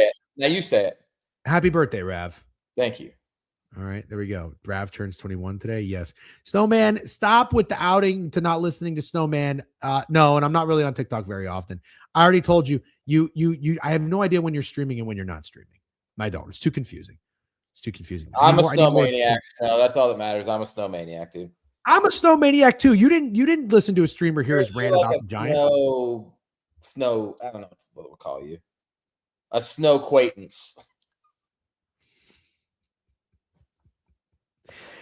That's pretty funny. Yeah, I posted a 9-minute video. No, I did not see that. Did you see that? Yeah. You're gonna lie. I knew you were gonna fucking lie. Tell me one thing you said from it. It was all about Matt Nagy. Oh, what made you think that? What made you think that? Give me one takeaway. Give me one takeaway. It's basically all about Matt Nagy and not being fucking credible or worth hiring anywhere. How he keeps continuing to get these jobs and then fails and still keeps continuing to get these jobs. Okay. All right. That's good enough. If you're bullshitting, that was good enough. That was a good Pam Bondi You're the impression. one who gets. This is my problem with your gaslighting. Is you're the one who doesn't watch Snowman, and now you're making me prove that I watch Snowman. I don't have to prove I watch Snowman. I go in there, I drop subs, I chat with the chat. They know me. I don't have to prove myself to you. Yeah, but you kind of do. Snowman saying I didn't watch either. Fuck, we're both fucked. Listen, let me just explain something to you. Let me explain something to you guys. Steak, I've known Steak for a long time. You're a skimmer. When someone sends you a paragraph, you will read the top and the bottom. Now listen, I'm not far from you. On my SATs in the English portion, I did terrible because I don't like reading. I will acknowledge that. But you are a people pleaser at your core. So I have to make sure you come correct, and I have to check you. Can I tell you that you're actually correct? Like, and I'll give you an example. You could send me this big, long thing. Like, let's say I invited you to my birthday dinner, right? And you could respond like, oh, your birthday dinner sounds so fun. I'd love to come. That's where I stop. And then the rest of the message would be like, but my grandfather passed away and it's just been a really hard month for me. And I could really use a friend and I just need to get through this. And I would respond like, I'll see you at the birthday dinner. I'm so glad you're going to make it. Correct. So when somebody says they posted a 9-minute video and you act all like, oh yeah, of course I watched it, I'm going to fucking check you. That's all I'm going to do. I'm going to check you. I had a great response anyway. You did. Because you're good at fucking weaseling. That's what you are. You're good at weaseling, and you got that funny smirk and that giggle and and everybody in the chat just buys into it. But I'm the bad guy because I'm old and cranky. So I just got to make sure. Say you were a bad guy. You're not. You're just a gaslighter. I'm not gaslighting anything, by the way, fuckface. All I'm doing is getting accused of not watching Snowman, and I want to make sure there's two people up here. And I just want to see the number one thing a gaslighter says. If you keep saying the word gaslighting, I'm going to start saying jester maxing. How about that? Okay. That's fair. Yeah, that's pretty fair. It's pretty fair. That is pretty fair. Thank you very much. Where were we? We were talking about the Giants coaching staff. Okay. Coaching staff's horrendous. I think we both had good takes. What the fuck is going on with Joey Porter lambasting? I like that word. I never really get to use it in a sentence. Did I use it properly? I have no fucking idea. Now that's what I like about you. That's what I like. You just told me straight up you have no idea if I use lambasting. If fucking Snowman said something about lambasting, you would just be like, yeah, of course. Anything you say, Snowman. If Snowman said he mentioned lambasting on a stream, I'd be like, yeah, I was there for it, Snowman.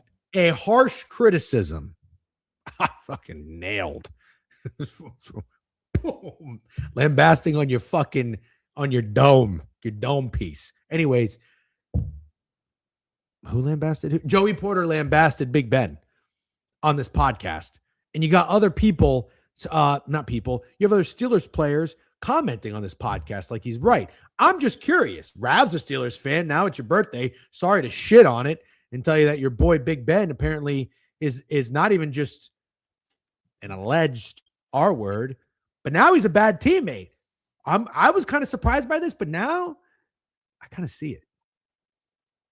What's your take? Okay. Can I ask you, and I need you to explain it to me. If you don't know the answer, you have to get me an answer to this because it matters to me. You said alleged R word. Let's call it sexual misconduct, just so it's something I can say on the Book It channel. Is the sexual misconduct confirmed that he did that?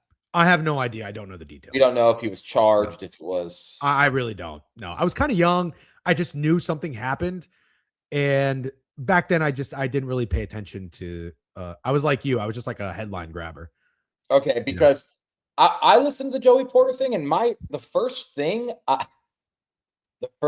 that came to my mind was like, this is like saying Big Ben is a shitty person. It's like sky's blue, water's wet, Jeff's a gaslighter. Like everybody knows those things. So why do we have to say it? Like Joey Porter, you need to tell us that Big Ben's a shitty person. It's like saying Brett Favre steals money from poor people. We know it. There's a Netflix documentary about it. Everybody knows.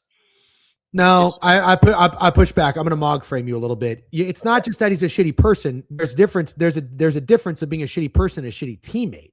He's talking about being a shitty teammate. Yeah, there is. There's a big there's a huge difference. I'm kind of tired of the teammate shit. So if What are you're you a talking shitty about? dude, you're a shitty dude. No. But I think shitty dudes could be good teammates. Like, Okay.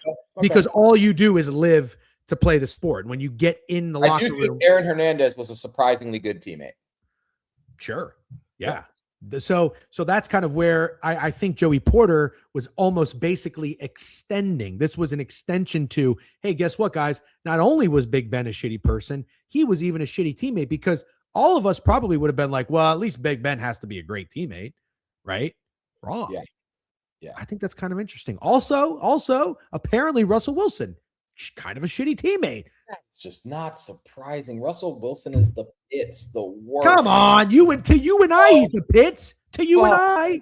Yeah, and to guys in the NFL, he's probably the worst too. He's a massive dork, and he seems like a self-involved, like righteous dork. God, Russell Wilson seems like the worst to do anything with. I wouldn't want to put together fucking furniture from IKEA with Russell Wilson. I wouldn't want to do anything with Russell Wilson leading the way. He seems like the absolute worst. If you asked me if I wanted to get a beer with Russell Wilson, you could put some bleach in there. Yeah. People are confirming that, yes, young Ben was a terrible teammate. He was obsessed with partying and shit. Him and Porter only played 2 years together. Okay. I thought it was a little surprising. But then I remember just hearing and listening to Big Ben, and sometimes you can just sort of tell when, like, nobody's up here, I'm not pointing to the bucket hat. Like, I'm pointing to, like, sometimes you can see it and, like, nobody, like Ben Simmons, when you look at Ben Simmons, nothing is behind those eyes. Like, he is empty in there, Justin Fields going into this year, when I saw his press conferences with the New York Jets, I'm like, you could see it in his eyes. You couldn't really see it in Big Ben's eyes, but you can hear it in the way he talks. Like, there's something missing up here.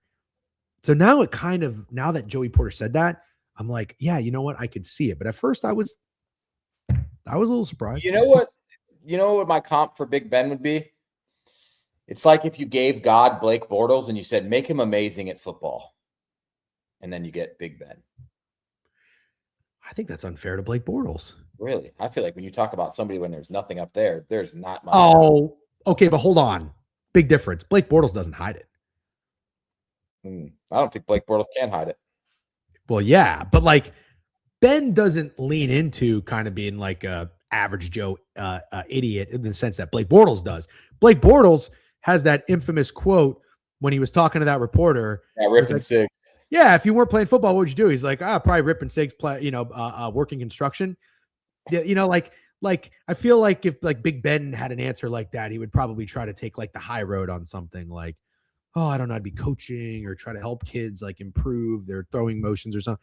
Blake Bortles is just like, yeah, fuck it, that's yeah. So yeah, I think you did Blake Bortles a little dirty there personally. The Jeff Teague, Zaire Franklin.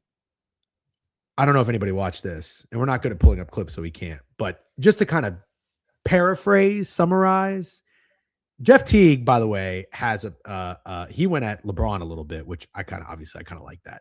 So like by default, I was trying to take Jeff Teague's side. I don't really know if I could take Jeff Teague's side in this Zaire Franklin drama. But also, did Zaire Franklin say he was all pro? Yeah, I think so. Zaire Franklin is good. Well, it wasn't. I did not know that he was all pro good. Unless I'm thinking of a different guy. I feel like there's a couple seasons where Zaire Franklin led the NFL in tackles. I could see it. I just, when he said that, I was like, wait a minute. Zaire Franklin was all pro? He had a couple seasons with the Colts. Oh, a couple seasons with the Colts. All right. Jeff Teague's fucking hilarious. I kind of think Jeff Teague is funny too. Of course. But I don't think I got his back here. Do you? No. It was a bad look for him. It's not going to make me stop listening to or watching the podcast. The podcast is hilarious. His two co-hosts are hilarious. BN is like insanely funny. And it's a great show. I don't know if they need Zaire Franklin on it, but that's fine. That's not for me to decide. He looked like a douchebag in that clip. Yeah. He did. And then he came out and tried to apologize. I thought the apology was kind of whack too, to be honest. Like, wasn't the best apology ever. Like I said, they'll move on. I think Jeff Teague kind of got put in his place and he deserved it. still a hilarious podcast. And well, listening to Jeff Teague tell stories about the way he was in the NBA as a guy who like wasn't that, I don't know how to say it. Like, I don't want to say not that serious. You can't say that about a guy who's in the NBA, but I feel like he's like the only guy you'll ever hear tell you his recollections of being in the NBA where he didn't take it that seriously. You know what I'm saying? And I just feel like his stories are awesome.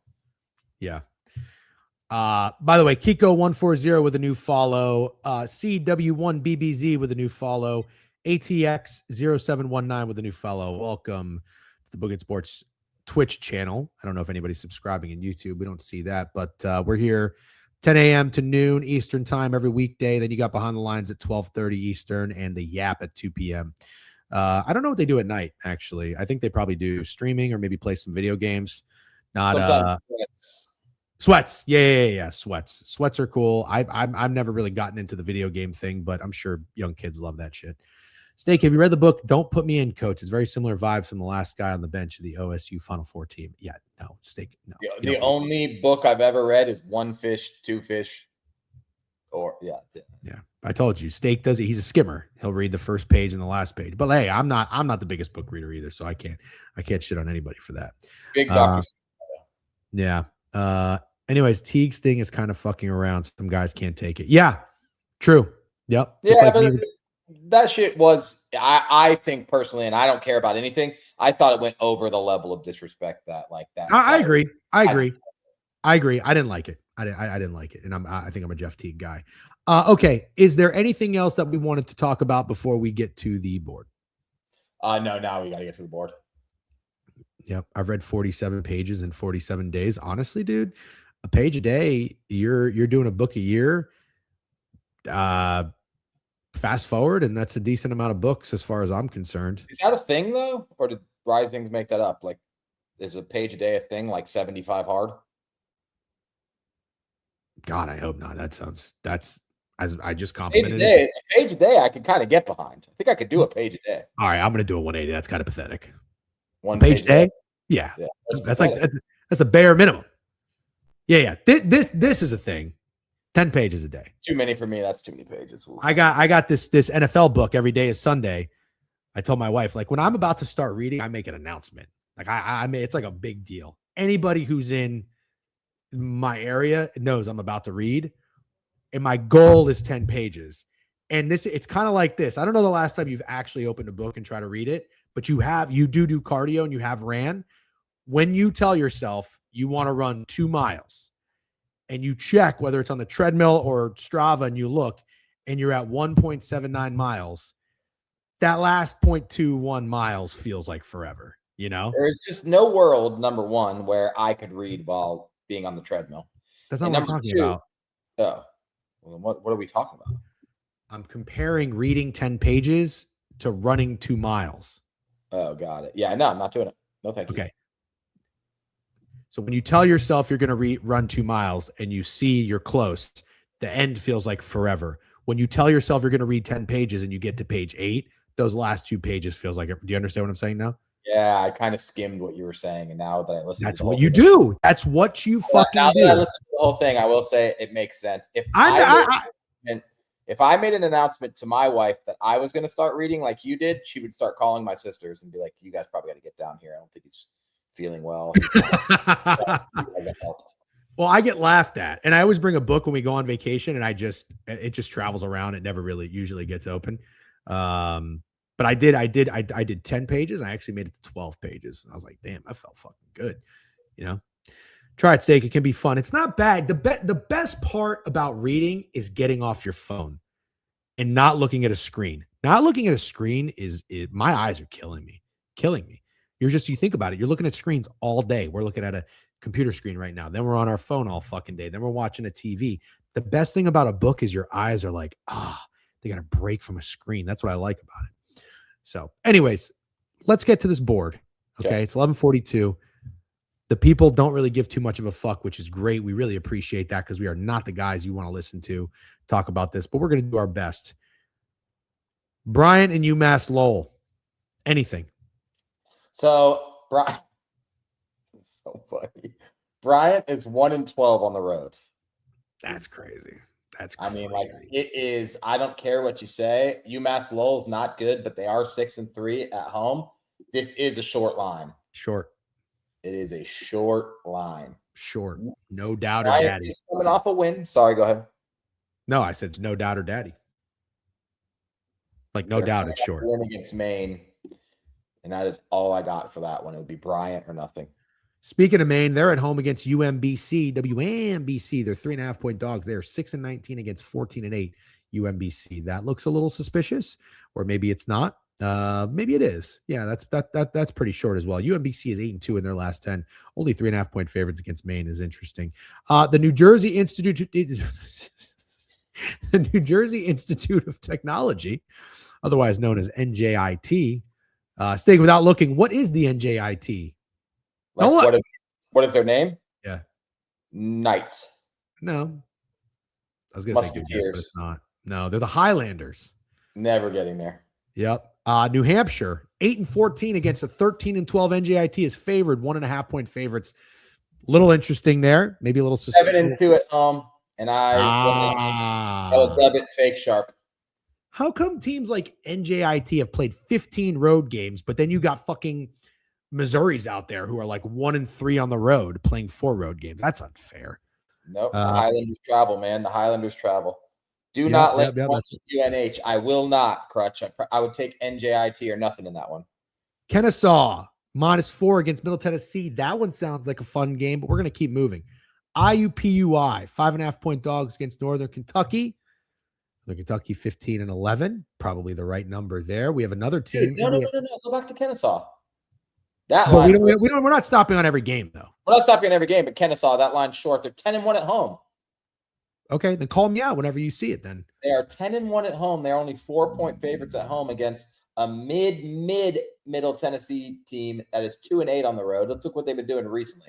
Recently, they've done nothing but losing. 5 losses in a row. Back-to-back losses in overtime, dude. The last 2 games for Middle Tennessee have went to overtime. Holy Lord. This is a gross one. You want to get nasty? Not you get nasty with Middle Tennessee State. Back a team off back-to-back overtime losses. 2-8 on the road at a 10-1 home team, only laying 4. Disgusting. Oh, Kyle B with a nug that I didn't need to hear. Well, I didn't want to hear, but I needed to hear. Yeah, I have no interest. This is hilarious. Still no Simeon Cattle, right? I love the chat, dude. The chat knows so much ball. Canada goal. All right. Let's keep going. Ooh. I'm going to do it, by the way. I'm taking Middle Tennessee State. Okay. Go ahead. What did you ooh about? Long Island against Wagner, dude. This is the game I went to see. Long Island was playing Wagner at Long Island when Spike Lee was there. It was hilarious. 6.5-point favorites on the road. They're 8-7 on the road against Wagner. I just think LIU owns Wagner. You know, that's just my thought. So -6.5, I'd fucking lay it. LIU, Dick Downs, Wagner. Also, Wagner's 2-8 in their last 10. They're terrible. LIU is 16-8, 9-1 in their last 10. I say. How about an interesting stat for LIU? They're 9-1 in their last 10 games, but 3-7 against the spread. They got a little Michigan in them. In the games, covering the spread. So I don't know how you could confidently lay 6.5 with this team, but maybe that's what you do. Central Connecticut State. They were an ATS darling last year, or maybe 2 years ago. 13-10, 6-7 on the road, 2.5-point favorites against the fuck is NHC. Yeah. Is that New Hampshire College? No, it says New Haven. New Haven College? Or is it like New Haven Central? New Haven. God. There's so many fake schools, dude. What a business. Fakest one we've said today. What a fucking business. Just open a school, be like, hey, come on in, pay us a lot of money, come get an education, and fuck it, we'll have a basketball team too. It's just a great business model. It really is. How about we move to Valparaiso and Illinois State? This seems like a good game. Yeah. Illinois State, 10-2 at home, 16-9 overall against Valparaiso. Valparaiso, 3-8 on the road, but they're 8-3 ATS, 8-2 ATS in the last 10. Valparaiso seems like a team that's ready to fucking play. And they're coming off back-to-back wins. Overtime against Evansville and at Drake, where they were 3.5-point dogs. Back-to-back road games here. Ooh, this could be. How about this? They played already this year, January 7th. Illinois State at Valparaiso, they were -6.5. They lost by 6 outright. Obvious revenge spot. Now they're at home and they're only -8.5. Uh-huh. A little strange. I kind of want to go Valparaiso here. You want to ride the hot? What kind of. What's Valparaiso? What are they? I don't know. I'm gonna need your help with this. Well, I don't know. I was hoping you were gonna. Well, if you have it on Picket, Beacons. The what? Beacons. We're gonna ride the hot Beacons. You know, the one thing I like about a slate like tonight, there's a bunch of small schools that you never heard of, but they got some really good names. You got the Salukis, you got the Tommies, you got the Lumberjacks of Northern Arizona, you got the Roos of Kansas City. Yeah, I like that one. I like Roos. I really like Salukis. The Lancers. How about the Western Illinois Leathernecks? The fucking Mean Green Jackrabbits. This is great. This is absolutely great. I love the names of these schools. Oh, Valpo was Crusaders forever and went woke and changed it to Beacons. What is, I guess, am I going to get in a conversation I don't want? What makes the Crusaders offensive? I don't know. I was just going to say the same thing. What's wrong with Crusader? I didn't know that had anything to do with anything specific except somebody who just wanted to go Crusade. Interesting. College of Charleston, Hofstra looks like a pretty good game. Yeah, the battle is 16-9. 10-3 College of Charleston is a 1-point favorite. 10-3 at home. Sorry, 7-3 in their last 10. Hofstra 7-7 on the road. Not bad. That you know what? Nothing weird about this one. Nothing weird about this one. I would disagree. Why would College of Charleston, who's better at home than Hofstra is on the road, 7-3 in their last 10 against the spread, against Hofstra, who's 5-5 against the spread in their last 10, be -1, and why wouldn't they be -3 or 4 or 3.5? Just start naming every number higher than 1. 3, 3.5, and 4. It could be, Steak. They were just -1.5 against UNC Wilmington and lost by 8. Maybe there's a little bit of an adjustment. Yeah, no shot, right? Obvious bounce back? No shot. Also, how about this? Here's your answer. They played 4 games ago at Hofstra, and College of Charleston was a 3.5-point underdog. So you know what this tells me? Home field advantage isn't all that much. Power rating wise, Hofstra's a better team than College of Charleston. I'm taking Hofstra. Okay. I'm taking Hofstra. Yeah, I'm taking Middle Tennessee. Yep. Hofstra must be the better team. All right. We're gonna pass Elon. JMU. How's their basketball team? 12-13. Not terrible. 8-3 at home, but they're 3-7 ATS. 6-point favorites against Georgia State. No interest on that one. Towson, 6-point favorites against Stony Brook. Where is Stony Brook? Pennsylvania. You best Pennsylvania. I'll guess Virginia. Okay. I mean, those are anytime there's a small school, those are the 2 states. It has to be in there. All right. Longwood against UNC Asheville. Ooh, 2-8 on the road against 9-3 at home, and Longwood is only a 2-point favorite. Longwood's 500. UNC Asheville's 11-13. Doesn't Longwood look like an easy button to press if you're 9-3 at home and you just need them to win? Yep, and Longwood's coming off a loss to Winthrop, but they covered the spread. Longwood, UNC Asheville. They already played at UNC Asheville. Longwood lost by 11, 2.5-point dogs. They were 2.5-point dogs at UNC Asheville. It's kind of interesting, right? Yeah. Stony Brook is by me, Degen. Oh, fuck. We just got owned. You guys just threw shade at colleges being a great business model and aren't aware of what the actual Crusaders were. Ha, ha, ha, ha. I just said I don't read books, Jay Becker. Well, yeah, that's what he's making fun of. If we did go to college and read books, we would know what. Oh, he's saying that all these extra colleges, they would have more room for stupid people like us to get college education. Exactly. Honestly, Jay Becker, that's a fucking fair point. Yeah, I know. Yeah, the guy's got a fucking point. The guy does have a fucking point. No, take your education seriously. All right. We got to probably another 12, 18 months before AI and robots replace us all. So take it seriously. Just don't spend a lot of money. Because I don't know what you're going to be doing in 2 years. See, that's my thing is New Haven College sounds expensive, right? No. That doesn't sound like a cheap college. It sounds cheap. I don't really think much is going on in New Haven except pizza. It is. See? God, I know fucking ball. What? It is what? It is expensive. How does everybody know it's a fucking dental school? It's a dental school? Everybody in the chat fucking knows everything, dude. The smartest chat. Yeah. No, Becker, you're good. You made a point. We give you credit. Becker's probably a teacher, by the way, college professor. So I just want to make sure we respect college professors. You guys do a great job. Every college is expensive. Yeah, exactly. Yeah, no, that's a good point. All right. Where I haven't really found anything I like yet. I have Middle Tennessee. And what was that other one? Hofstra and Middle Tennessee for me so far. Yep.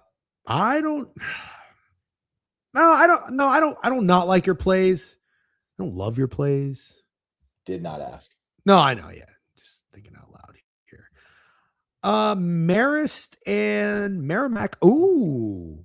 Merrimack? Where's that game at? It's in Merrimack. These are both New York schools, aren't they? This is good. You would have to tell me. Yeah, no, I think this is good. Marist and Merrimack. There it is. Okay. Marist 7-3 in their last 10. Merrimack 8-0 at home, dude. 8-0 at home. But they are giving you the hook with Marist. I mean, that feels like the right line. Marist, no, sorry. Merrimack has kind of been hooping. 8-0 at home, 8-2 against the spread last 10. Mm-hmm.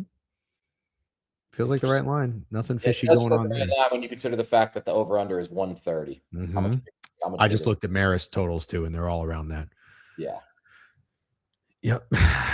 Killa Jim Tom says, happy B-Day, Rav. Thanks for the birthday cake yesterday. Happy birthday, Rav. Thank you for the birthday cake. God is what kind of cake did Rav give yesterday? I don't get to listen to this. 3-stream streak? Where you been, bro? Where you been? How you got a 3-stream streak? You should have like 100-stream streak. Yeah. By the way, the Twitch page is 6 followers away from 52,000. That's a big number. Yeah. If you're in here right now and you're not following, that's very weird, by the way. But follow the page, please. Follow the page. Drop a subby. Nas Reed points. LaMelo RA. Yeah. I don't even. Yeah. I'll tell you my strategy, Rav, if you want to know for king of the board plays. Foreign white dude unders. So far, we've hit Jokic, Sengun, and Nurkic. I'll let you know who the fourth guy will be. Oh, you have to watch every stream to keep your stream streak going. Oh, that's hard. Oh, so if you miss the one where they play video games, you're canceled? Yeah. It's probably nothing you can do about that. What is who are we fading tonight, by the way? Chat gave me a good one. Oh, Lori Marketing. Oh, yeah. Okay. No, Jovan, I just want to say, do you see the guys that they've hit back-to-back plays, BTL? Do you see the guys they're betting? No. The first guy was Ace Glass. I don't even know who that is. I don't either. College player? I think he played for Washington State, soared under the rebounds. And then yesterday, they took Luke Hopt from New Mexico under 9.5 points. I checked with 6 minutes in the second half, and he had 0 points. That is fascinating. Yeah, we might have to figure out. I might have to take this to college. There's got to be even know, dude playing for one of these fake schools today that you could fade. Of course there is, but we just don't know. I'd never been on a college basketball player in my life. I have, yeah. Who? I bet props with Royal, college props with Royal for sure. Basketball? Yep, 100%. Okay. Yeah. All right. Where are we?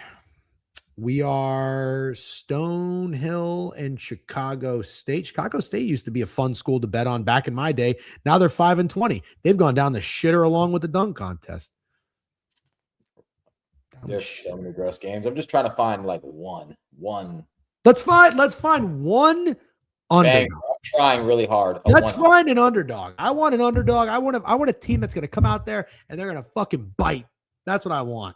One underdog each. Got one. Do you? That's fast. St. Francis, PA against Fairleigh Dickinson. Fairleigh Dickinson's 9-16. St. Francis, PA is 6-18, but they're 1-11 on the road. 5-7 ATS on the road.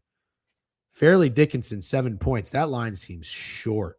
That tells me that St. Francis, PA is going to fucking come after it. And you know what? The last time St. Francis, PA was a 7.5 point dog, they went outright at LMC, whoever the shit that is. Oh, I actually, Sports Clown, Valpo was kind of good. Valpo was a good one. I like Valpo. Valpo might be mine, man. I'm having a hard time finding. We can collaborate. We're gonna take the same one. I think What's wrong with We that? don't have to start it today, but I do think we should be picking a college underdog a day. I think it should be different ones each day. But today we don't have to start it. I pick one and you pick one. We already have a Sunday steak special. Why don't we just have an underdog that we both like? What's wrong with that? Okay, fine. I realized something. I'm telling you, I'm going to do this, and you're not going to know. Anytime I have a bet, you don't want it. You want to pivot a little bit. You can't collaborate. You can't collaborate. If one of these fucking guys in the chat DMs you some bullshit, hey, Steak, look at this line. It's weird. You never bet team totals, ever. Anytime I tell you to bet a team total, you say, I'm not getting cute. One fucking asshole goes in your DM and says, hey, look at this team total. You go, oh, check out what I got. I got a team total I love tonight. So all I'm going to say is this. I'm fucking going in covert operation. I'm going to start a burner account. I'm going to DM you a play. You're not going to know who it is that I actually like. And then, bam, we're going to collaborate. And you're not even going to know it. Are you What do done? you have to say to that? Yeah, I'm done. Are you done? Did that feel nice? No, it feels awful. I have a fucking headache from screaming at you. My hat's tight. It's my fault that you're screaming at me. There's a word for that. Starts with G and rhymes with mass fighting, but I'm not going to say it. Oh, God. You love gaslighting. You love It's funny gaslighting. to call you that. It's funny to call you that. Let's go with Valparaiso. And your hat's tight. We know why your hat's tight. Another thing that was funny at the Book It Super Bowl party was you showing everyone how big your head really is. What do you mean? How did I do that? You were like saying, look, I can barely put this Book It hat on. It's in the last strap. And then you kept showing everyone it was the last strap. Oh. You really have a big head. I do too. I have a really big head. I believe that if I had hair, my head would be bigger than yours. But because I'm bald and you have hair, yours is bigger. But I really think if I had your head of hair, my hat would be bigger. But my head. I don't disagree. You have a noggin. I have a noggin. It's big. You have a noggin. Yeah. All right. I think I'm all out of juice. San Francisco and Oregon State. Oh no, I'm all out of juice too, man. It's 11. North Texas, Memphis. If you think I'm about to start talking about San Francisco at 11:59, I got news for you. All right. I'm looking at one more time. Underdog official, Valparaiso. The plays I like. Hofstra, Middle Tennessee. Plays I like in the NBA. They're gross. They're gross, and I'll put them out later. But if it might be the Milwaukee Bucks. It might also be the Dallas Mavericks. F.A. Hammers resubscribe with Prime for 4 months. W's. Okay. Oh, wait. The one and only Casper, 130 stream streak. Wow. Glaze. That is very impressive. W. Casper. By the way, the answer is no. Did you see what Mincy did on this flight? And then we'll shut it down. No, tell me. I have to show you the picture. Yeah, show me the picture. I used to like this guy. I thought he was funny. This guy fucking sucks. He sucks. I'm proud to say you're not going to care about this, but I never liked him. That's fine. Rich A, I know, man. It's time to just enjoy the All-Star break. We'll be back, but betting underdogs this week has been oof. Yeah. I used to think this guy was funny. Mincy. This is how he's sitting on a 10-hour flight in his row. Zoom in because I can never see anything. And he's got his foot hanging over. I'm surprised they let you do that. Well, yeah. And then they said every time I do that, I get hit with the. Oh my God! A couple 8-year-olds kept bunny hopping over his leg to go to the bathroom. I think they were having fun. This dude, he like stayed at Biz's house during the Ole Miss game, I think. And he that's what he is. He's an Ole Miss fan, which is not surprising. Yeah. I'm totally saying you ever liked him. I feel like he's pretty unbearable. I thought he was kind of funny. He had this thing where he like took apart a gift at the Pelicans game and the styrofoam accidentally got everybody, but I can't stand this motherfucker. So I don't know. What a random question by somebody in the chat, by the way. Where's my promo code? I've gifted enough. Book It Sports. Yeah, I don't know what we're talking about. All right. Good job, Steak. We'll see everybody tomorrow, Friday, last stream of the week. Same place. All right. You guys have a great day. Good luck on your wagers, and we'll start thinking of a new intro that nobody asked for, but feels like we have to come up with. Yep. Stick around for BTL. Hey, everybody. Yep. BTL 12:30. Everybody have a great day. Peace.